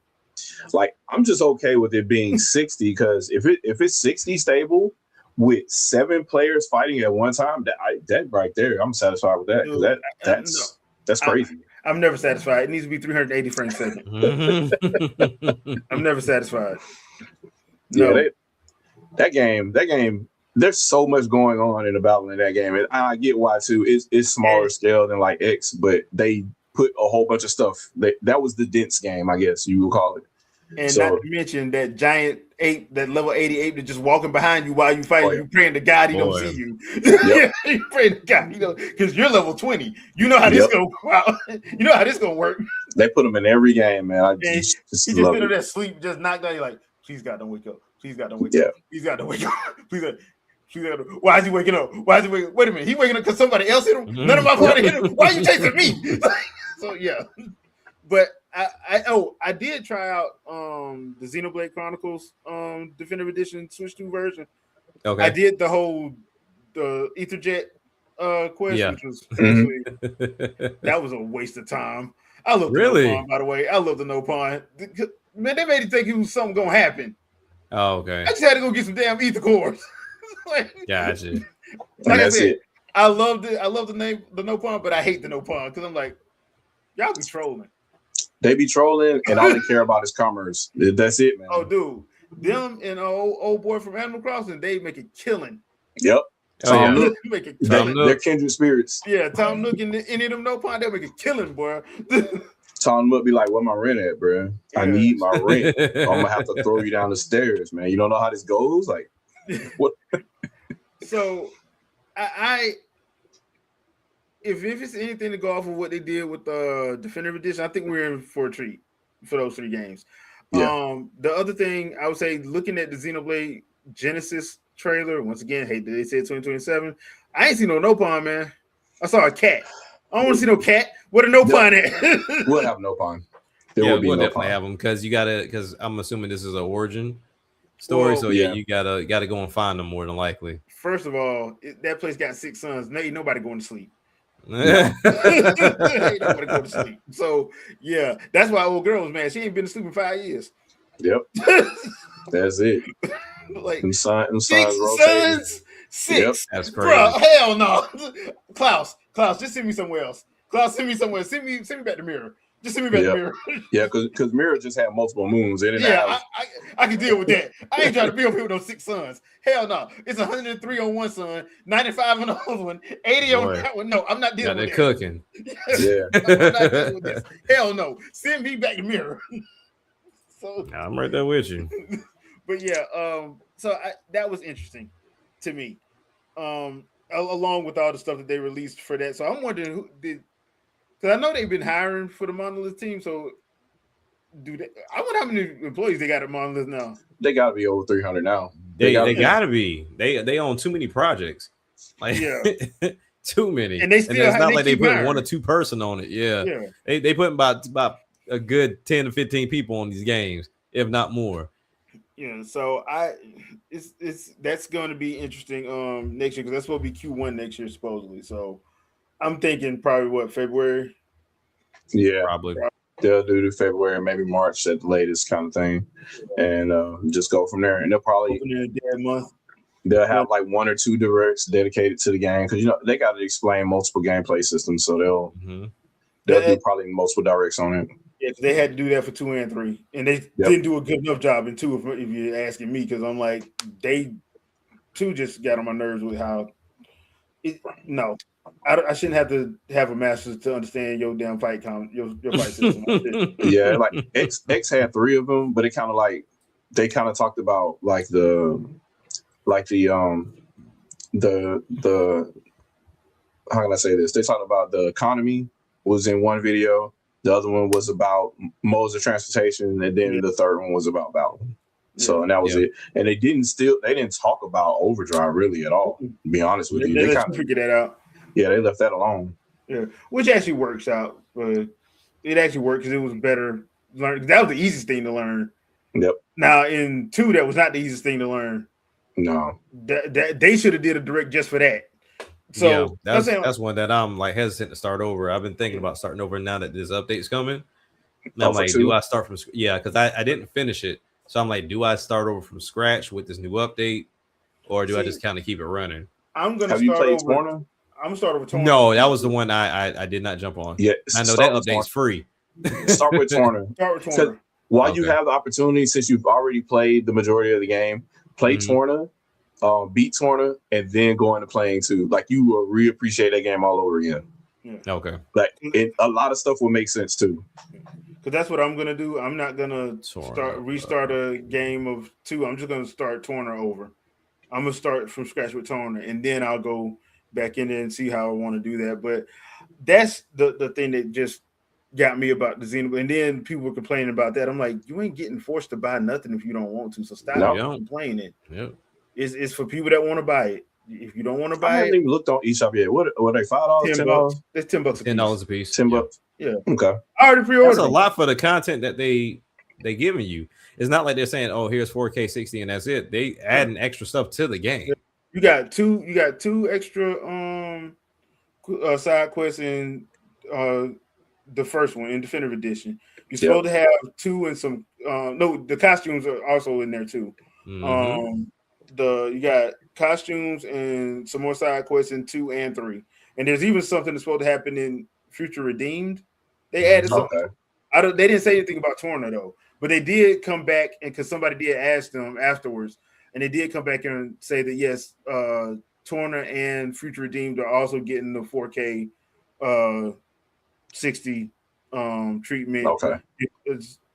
It's just being added into 2. So once you do the update for 2 and 3, it automatically goes to that when you go on and get those if you haven't gotten them already. Well, I still got a Dragon and Killer Future Connected, so I'll go back to that just for that, and then I'll try the jump on jet thing, I guess, and do that kind of DLC. Yeah, because you got to do the races to get the different outfits. Because that's what I'm gonna have to go back and do. So okay. Yeah, I thought I had the first one, but I remember I bought it on Wii and 3DS, and I told myself I wasn't going to triple dip, so that's why I didn't get it for Switch. But yeah, so I thought about going to get it, but there's nowhere for it to be at a decent price secondhand. So I'll hold off until it comes down a little bit before I try it again. I don't blame you. Also, so we do have to talk about that Ocarina of Time minute and 30 seconds that they did. Which is still the most viewed trailer out of everything that came out. And it had no gameplay whatsoever. The funny thing about it is I think they probably would have did something else if it didn't get leaked. So I think we probably would have got a bigger trailer. Probably even got like a Treehouse Live for it had it not got leaked, in my opinion. And to those people, look, if you quote Nate the hate, I'm like, bruh, he's not gonna stop because that's how he gets traffic to his channel. So he's never gonna stop. Now, if you blaming him for it, why are you consuming this content? Exactly. My point exactly. So if you blaming him for this, why are you consuming this content? Because I don't understand why you're consuming the content and gonna blame him for it. Because like a lot of people they go and watch his stuff to see what he gonna say. Because you got other content creators all pointing back to him. That's why I'm like, if he does have a contact at Nintendo, he's not doing them any favors. No, he really ain't. So I mean, his stuff is easy to avoid too. So if you've seen it, it's because you went out your way to find it. You went out your way to find it. So as a huge, because Ocarina of Time is still one of my favorite games of all time, period. It's my favorite Nintendo game, period. So am I hyped for it? Yeah, but I kind of wish I could have seen more than a minute and 30 seconds, and I kind of wish we would have got a release date. Because right now I'm just thinking since there is no Pokemon game, that's gonna be the November game. Oh yeah, for sure. I'm right there with you. Ocarina of Time remake. I think that's gonna be the November game. I don't see why it wouldn't. Because that's going to be their holiday game. Yes, it's going to get put in the family category for Game Awards.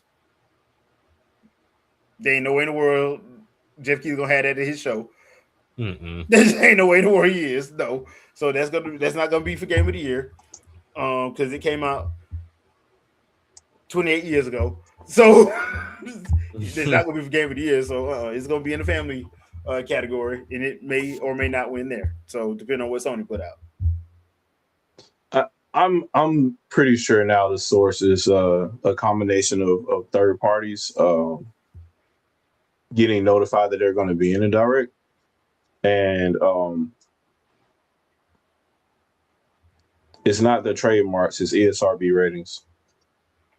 So it's one of the two. They're getting this information from too, because the timeline is too close on all of them. When stuff gets rated or it gets submitted to be rated, it's pretty close to a lot of the times they decide to quote unquote go public. So it's one of those two things. So either way it goes, it's not helping. It's not helping out the game industry at all. No, it ain't. No, and their source, and before one of them, I think it was the Penguin guy. His source was the Nintendo backend when they were updating, and they would half of the backend would be published before it was ready to go, and they would just continually read that HTML. on the hidden pages, and they were able to get the information they need to by data mining it. But they obviously got caught, and then that source is gone. They locked everything out, so they only publish on release date. Basically, all you got to do is create a private page that's not published or linked to the original one. Leave everything there, then transfer everything over on the day that you want to launch.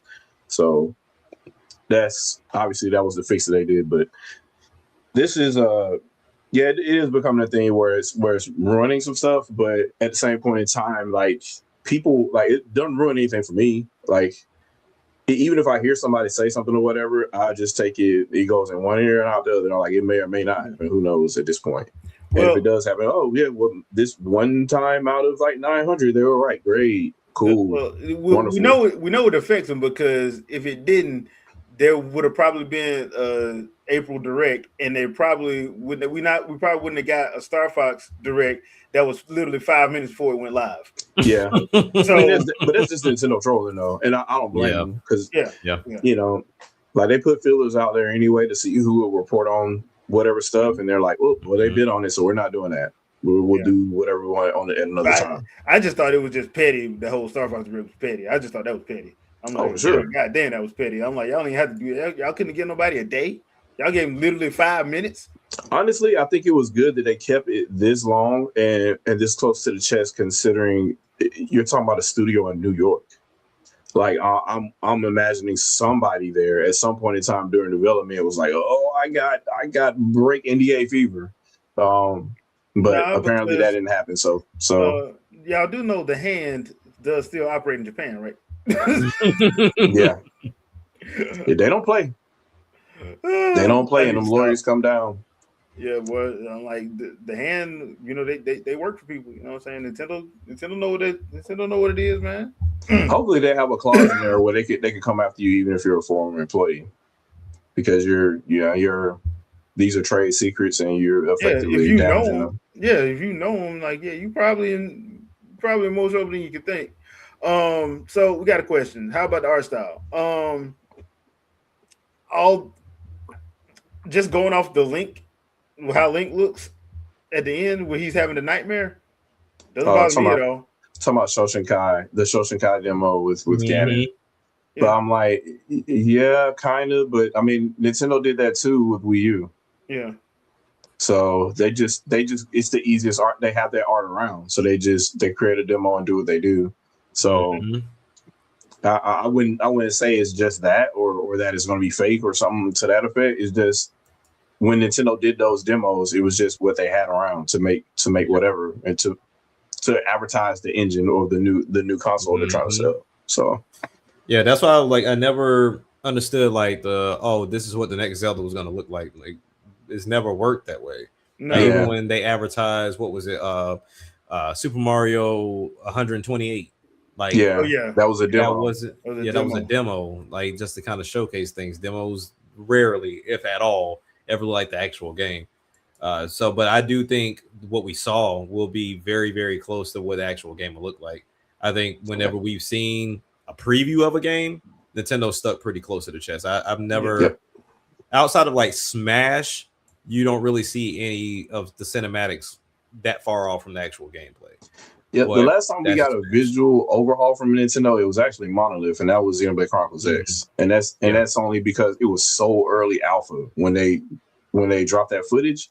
Like, they had placeholder icons for stuff. Like it was rough. Like it was open world works. This is what it looks like, and that was effectively what they were doing there. And obviously over time, over the next couple of years or whatever, the whole art style changed. So.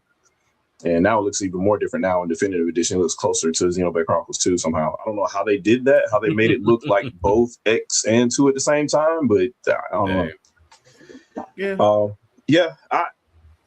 Maybe this game, I have no doubt that it's going to look the way that it looks. It's just, I'm just more worried about gameplay concepts and what they're going to change or what they're not going to change, because obviously this is going to be like a remake of some sorts from a different perspective, and I'm trying to figure out what they're going to do. I want my sword play to at least be, if it's not going to be similar to Ocarina of Time, it's got to be similar to like Breath of the Wild or something.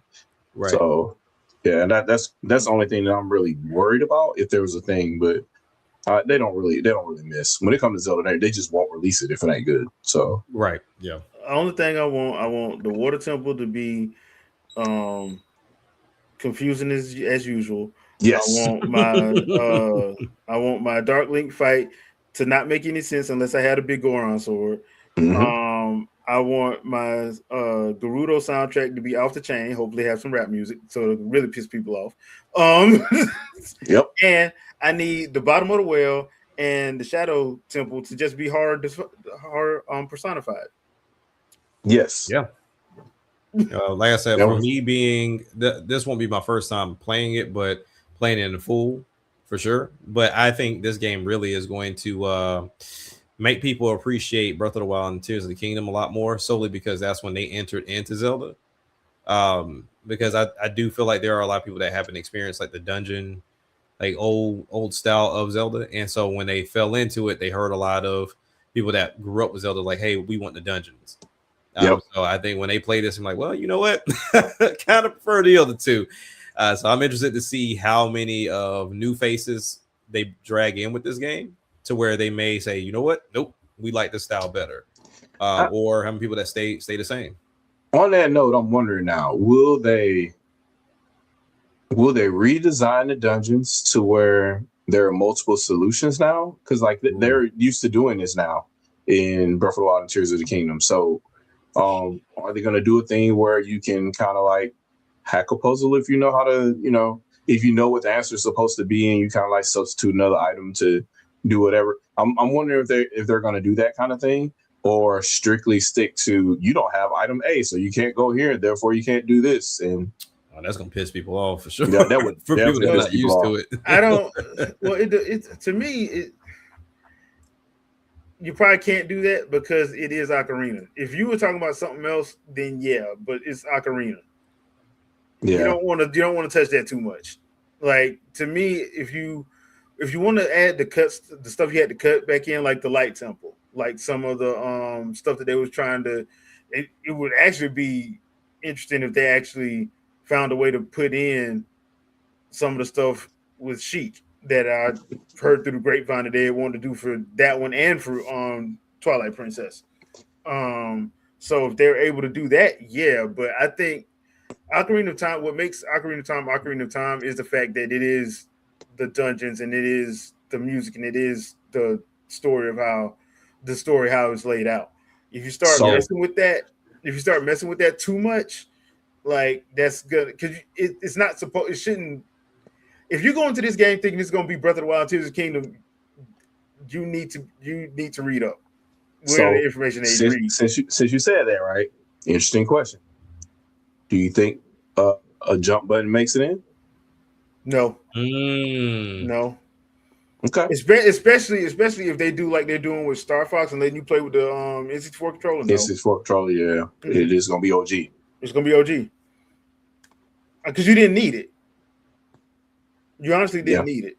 Like Breath of the Wild and Tears of the Kingdom, you kind of needed it because it helps you jump off to get the thing for the. Like, you don't need a jump button. Yeah. Jumping in Ocarina of Time is more context. Yeah, it's more Yeah. context than anything else. So yeah, that Yeah. makes sense. So I mean, if you're gonna for me, it'll be they don't need the Final Fantasy VII remake this where they change the entirety of the combat and all that. They don't need to do that. They just need to No, go no. back and add in the stuff that they probably had to cut because of time constraints and hardware limitations, which is the Light Temple, some of the stuff with some of the stuff with Sheik, some of the stuff with a couple of the other temples as well.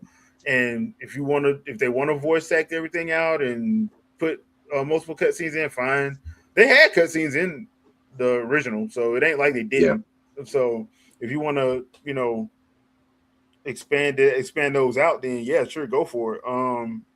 I want to see what Ganon's true form looks like. It's probably gonna be nice. As long as he has his Super Saiyan 3, I just played I just did my best Wolfgang Krauser impression on the pipe Man. organ. Which I don't know how they got a pipe organ in there, but whatever. We'll just go with it. As long as they do that, I'm good. And they look the inside again of those the tower hmm top chain. I'm for it. But The other obvious question is amiibo. For sure. Yeah. Why not? An opponent amiibo? Oh yeah. Opponent by itself. Yeah. Why you being You gotta woke, have the Shadow? Why you you being gotta have woke? the We got a different female art horse. style.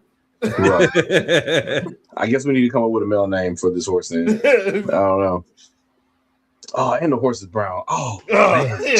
What are we doing? Oh, so terrible. Guess we can't never meet no Gerudo either, huh?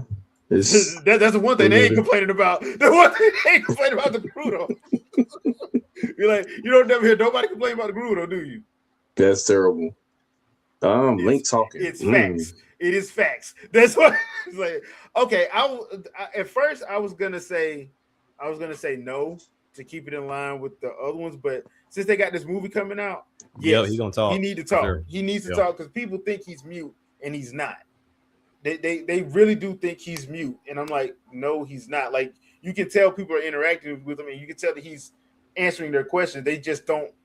They usually fade the screen to black because as he's the avatar for you, so you're supposed to be answering the question. Yep. How you would answer when they ask the question, but because people can't get that through their skull, he needs to talk because that movie come out in what, April of next year. Yeah, he gonna be talking. Yeah. Mm-hmm. That boy gonna be talking because he got lines. So just let him talk. At this point, just let him talk. Give him a voice because that way, when you drop the next Zelda, the next mainline entry, he can go in and talk, and we can go and move past this. So yeah, at first I was, but now since that movie's coming out and they just had to do live action, hey, let him talk because the last thing I need to hear is, oh, he's supposed to be mute when he never was. Yeah, when he was never mute. So like he's having a whole conversation with people. So I don't.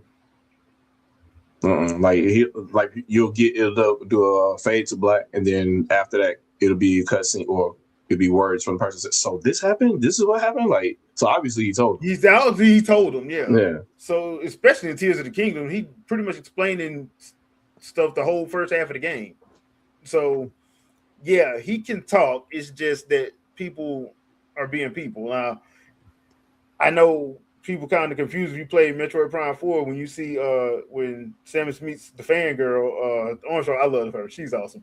But and Samus ain't talking because like the girl won't shut up. She won't let her talk. So she became silent Samus even though she ain't have to.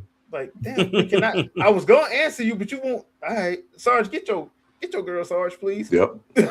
Please. So yeah, so I mean, it's one of the situations where I'm like, yeah, you better go on and do it now and get it on over with because I'm pretty sure that the new game he's probably gonna be talking in it. Yeah, and honestly, it doesn't matter to me at this point anyway. Like his voice doesn't like you hear his voice anyway because of attacks and stuff like that. Mm-hmm. So you already hear. You know what he sounds like. Yeah, you know what he sounds like. So it's just apply that with words. Yeah, they just.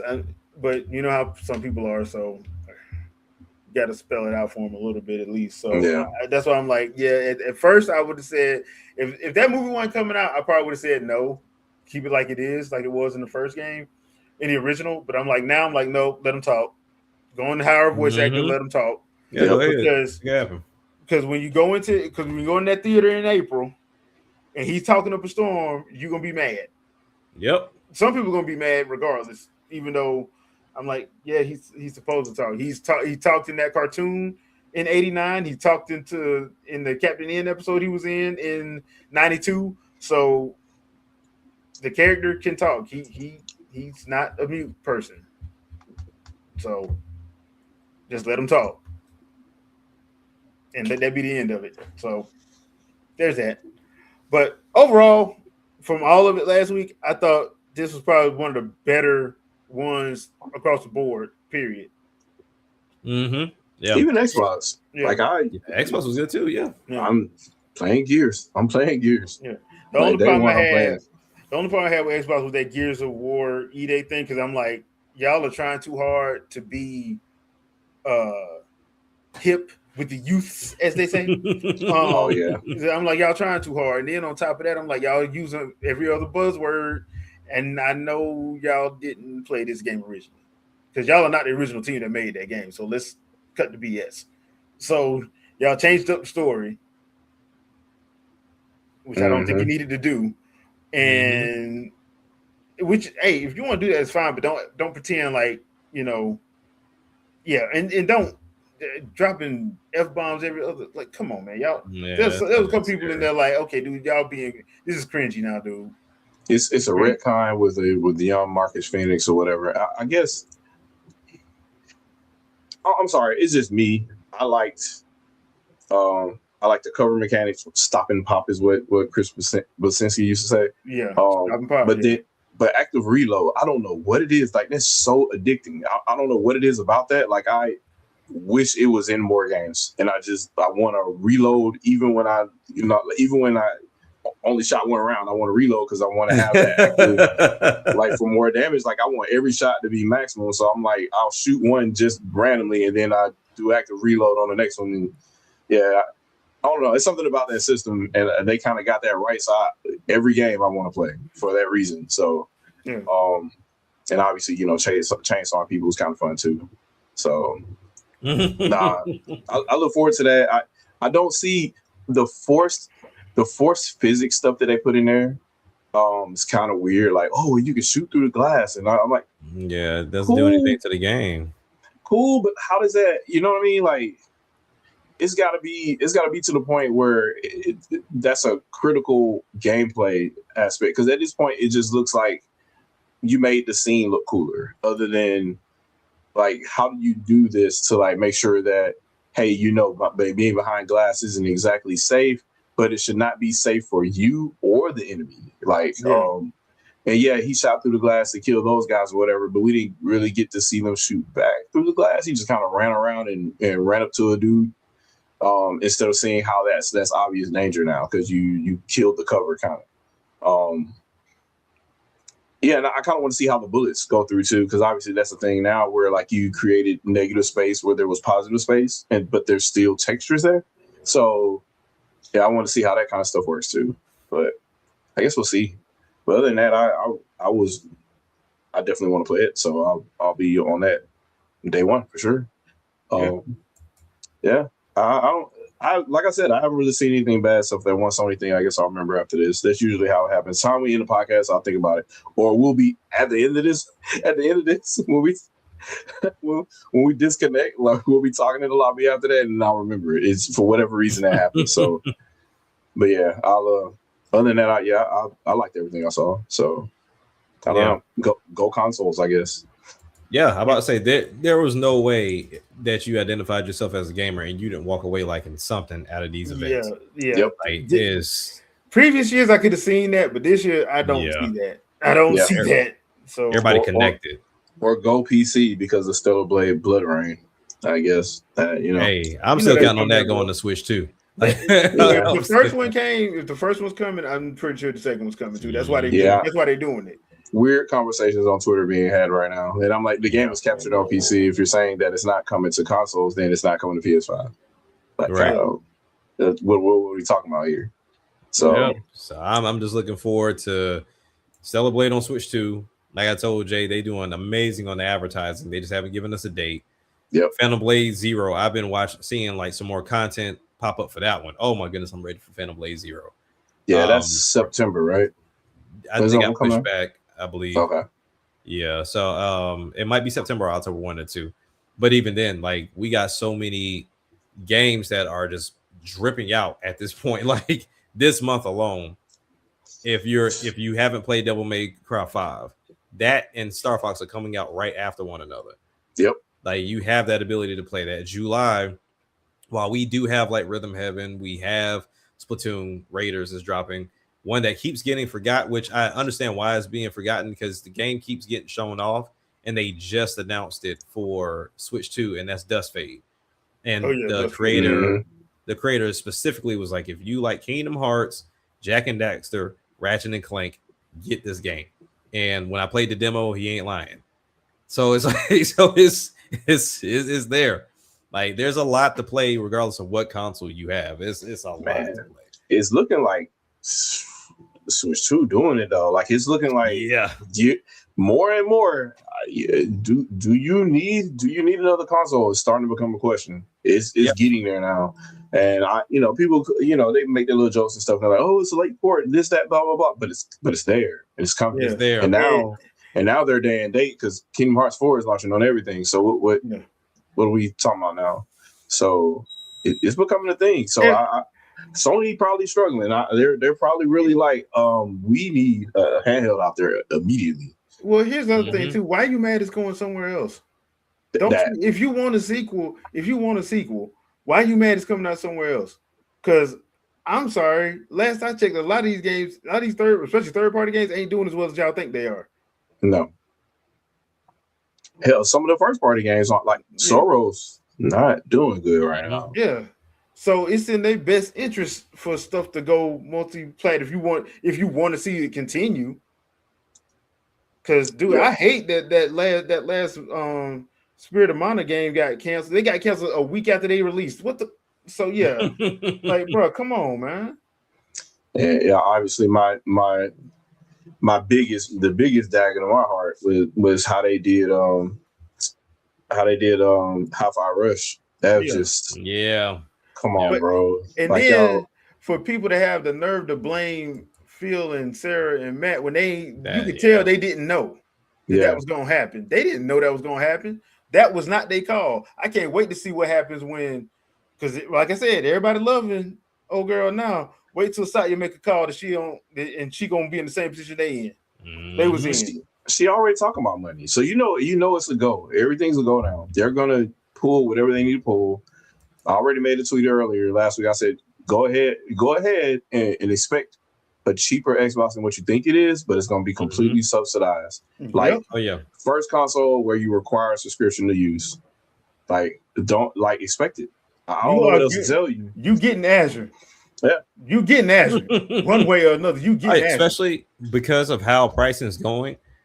I'm telling you, like, the push is going to be like, hey, we got you. You don't have to pay for these expensive consoles anymore. Play it on cloud. Yep. But the one thing that they're going to have to figure out or sell people on, I have yet to indulge in a cloud service that doesn't put you on a time limit. Like you can't have a bunch of people on at the same time. They can't handle it. Going to be on the time limit.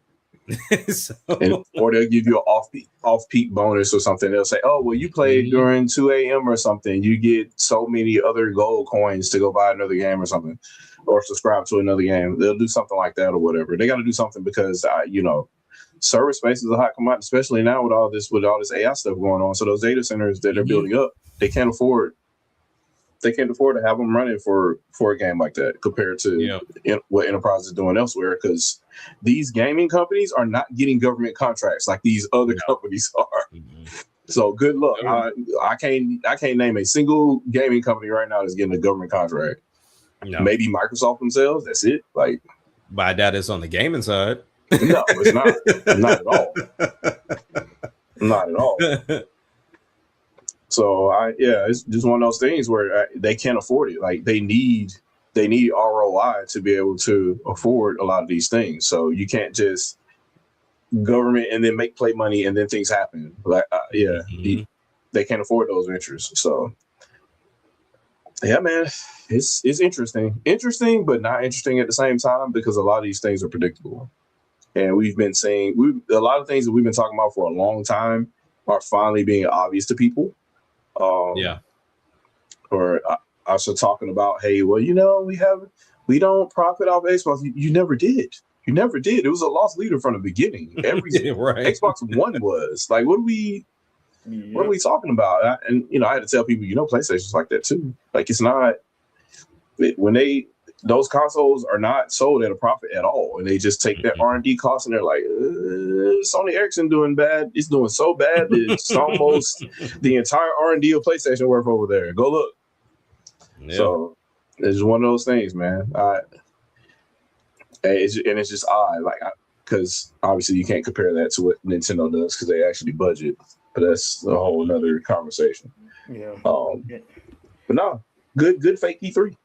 Yeah. This is like, as I said, this is gonna be an interesting year because I was looking at the release list. I'm like, September is not gonna be easy. Oh, September is stacked. Let me see what September's the list here. there's like 4 games coming out in the same week, and that's just I Jesus. think that's because the 25th is the Onimusha and like 2 other games coming out. Then there's 1 or 2 coming out the week before, and there's 2 or 3 coming out on the 15th. It's ridiculous because one of them Yeah, got it's pushed crazy. out. One of them got pushed out. Once they was the Phantom Blade got pushed out to October. Yeah, Phantom Blade got pushed out. Yeah, because it was supposed to be in September 15th, and then they pushed it Yep. out to October. So apparently they didn't know going into last week what I was dropping in September. So they were like, "Yeah, we're changing and moving it to October." Yep. It's October 29th now. Yeah, which I'm like smart for you then, because I'm like, there's way too like everybody ain't gonna be able to. They're cannibalizing themselves. Unless this changed, September is Blood of the Dawnwalker, Halloween the Game, Destroy All Humans 2, Wolverine, Dune Awakening, Control Resonant, Dragon Quest 11S, Hell is Us, Silent Hill Townfall, Onimusha, Ace Combat 8, Ace Combat 8, and Samson, a 10 and that's in when? Story. Yeah, that's all in September. Just September. Yeah, because Wolverine and something, and I think Control is within days of each other. Yep. Let me see. Yeah, which is crazy because that's and while they're not the same genre, but it's still they're the same audience. Yeah, they're gonna cannibalize themselves. September's gonna cannibalize. I would not be surprised if a couple of them actually change though. If a couple of come be like, "Hey man, first week of October." Bro, you gotta move. It's too packed in September. Oh yeah, and Fire Emblem. Fire Emblem's in Fire Emblem as well. Yeah. Like, because the thing is, like, Nintendo's smart with orbitals. Well, I know it's not theirs, but it's exclusive. But orbitals is the first thing smoking out of September and the 3rd. And the only thing they got is Fortune's Weave on the 17th. Yeah, my source was on the 2nd of June, so forgive me. This was before the Nintendo Direct, so they didn't know what was about this show. So yeah, that might be too old. Yeah, because you got Orbitals and Blood of Dawnwalker on the 3rd, Valheim on the 9th, Screenbound, I don't even know what that is, on the 10th. Yeah. Wolverine 15th, Fire Emblem 17, Trials, the Sky 2nd chapter, and Warhammer 40,000 Dawn of War 4 on the 17th. Control Resident on the 24th, along with Harvest Moon, Echoes, Terradia, as well as Hot Wheels Infinite Rush, which look crazy, along with Silent Hill Townfall. and Onimusha. Onimusha 25th. Onimusha's on the 25th, and then Minecraft Dungeons 2 on the 29th. Yeah. Am I tripping? They got Hell is Us listed as a Switch 2 release. I don't know if that was a thing or not. Hell is I think that's PS5. I don't think that's. I thought that was PS5, not. Yeah, they might have gotten that one wrong. Yeah. Yeah, but I mean, it's crazy, and then October isn't any better. Yeah. Well, the only thing I say about Fire Emblem is like a niche audience, so people are gonna get Fire Emblem. It's not like. Like I said, for me, like as a gamer, my October don't get bad. Well, my October get bad quick. And Star Wars Galactic Racers on the 6th. Kingdom Hearts Collection is on the 8th. What am I looking at? Final Fantasy Resonance on the 22nd. Switch Sports Resort 22nd.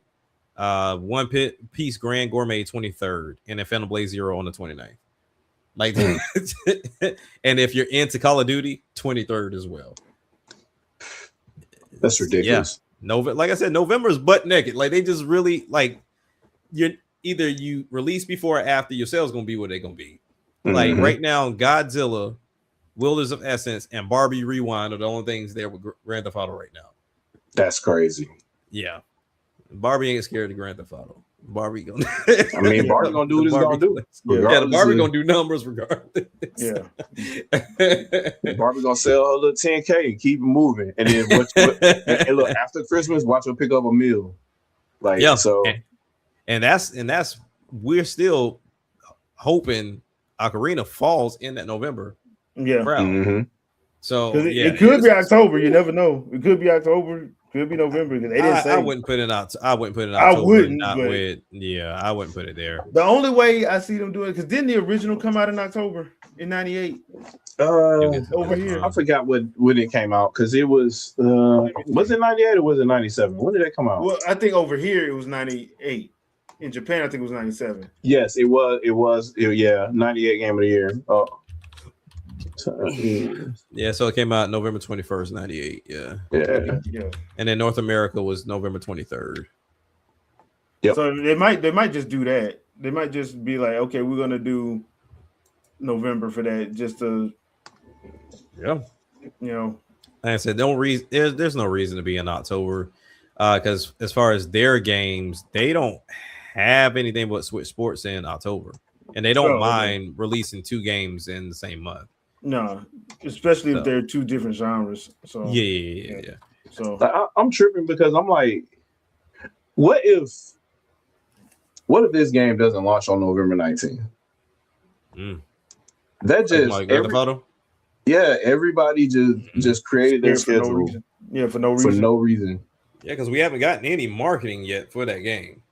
No. Or anything. I think we still got it's the same trailer from last year. Same trailer. Yeah. There were 2 trailers, like, and one is like 3 years old now, and the second one came out last year. Yeah, something like that. Yeah. So I don't know, man. I said that there was one more in them. I said it was one more delay in them.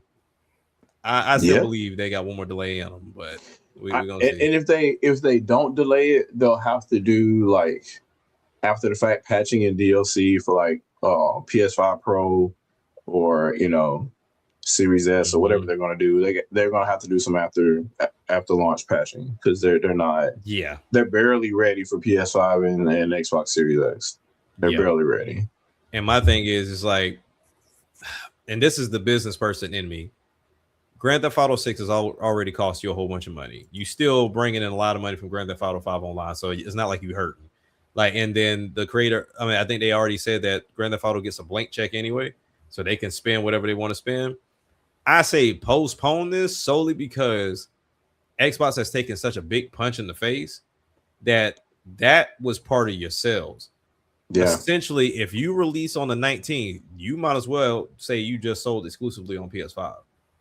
There is no traction on Xbox right now. As much as I adore the Xbox Series consoles. Like, I had the S and the X. Those are great consoles. It's just bad marketing. Yep. Bad marketing with that console. If you drop Grand Theft Auto 6, I can almost guarantee you it's going to be like a drop in the bucket when it comes down to Xbox and sales. PlayStation is going to have 90% of those doggone sales. I say wait, have PC and have Switch 2 ready if you got one locked in. Like, do yourself a favor, so that way you don't have to do these multiple releases, which I think Rockstar likes doing anyway. But you don't have to do these multiple releases, and you go and you just sell in full, and then you can focus on online, because I highly doubt online is ready out the gate for this game. So I'm starting to feel like PC should have been their lead SKU anyway. Yeah, it really should. Because then that way you don't really have to worry, as far as that or whatever. And then you have your dedicated port teams to port to whatever platforms, and then you lock down a release date for those that way. That way you're not sitting there optimizing for the Sony console. We know that's the lead platform. And you're doing that into the waking hour versus having the PC version of the game or whatever, and then having those teams or whatever port over the assets or whatever they need to do to make those consoles look good, and then go from there. Because what you're going to end up doing is disservicing everybody. You're going to have the PlayStation version come out or whatever, right? It's not going to be 60 frames per second. It's not going to be locked anyway. Then the Xbox version is probably going to be compromised from that, because you're porting from the PlayStation 5 to the Series X instead of making a bespoke build just for the Series X. Then PC comes after that, whatever third-party team y'all use to port to PC, and then they're going to get like bad performance on the highest end of cards, and you don't want that. Like, that I forgot about that, because now you can't sell people on this game if they need to have high-end cars because of the price. Yeah, I forgot all about that. Jeez. So how do you're just going to do everybody bad? Yeah. So right now I'm looking at, now this doesn't have the PS3 numbers, but actually never mind. So for PS5 and PS4, and I'm pretty sure this is just guesstimates, but PS4 and PS5 respectfully had 57% of the total sales of Grand Theft Auto 5, to where Xbox Series X had 19%, One had 10%, and then PC had 14. Yeah. So yes, the bulk of your sales is going to be PlayStation, but you're still missing a heavy chunk of people by not what Xbox not performing well, and then PC being uber expensive. If this game requires a lot, if they didn't optimize as well, this is going to be a problem, and it's not coming out day one anyway for PC. So yeah, if I'm Rockstar, now I know they didn't expect this. I don't think any of us did, but you got to play smart on this one because you really are cutting yourself off at the legs with theoretically only selling on PlayStation right now, because the Xbox has to do a cleanup campaign by November. By November. So I don't know. I guess they were thinking everything was going to be the same as it was back in the 360 days, and it's not that anymore. Now you got to deal with, hey, a lot of the push right now, honestly, is Switch 2 at this point. It's Switch and Switch 2, and you're effectively skipping both of those platforms, and you spent all this money to get what maybe 40 million on PS5, maybe. Like you're not probably gonna get that because do we not remember what happened with the launch of GTA 5? Yeah, GTA 5 was like, I think it was within the first year or so. It was like 30 across both platforms. No, I'm talking about all the problems they had though. Because remember they had they had problems out the gate for sure. And then GTA Online just wasn't there at launch. This is how you know gaming journalism is broken. They re-reviewed the game once GTA Online came out. Yep. Because they refused. They couldn't afford to give it a bad score. No, you can't. Couldn't afford to give it a bad score, so they had to do that. They didn't have a choice. That's the no-go.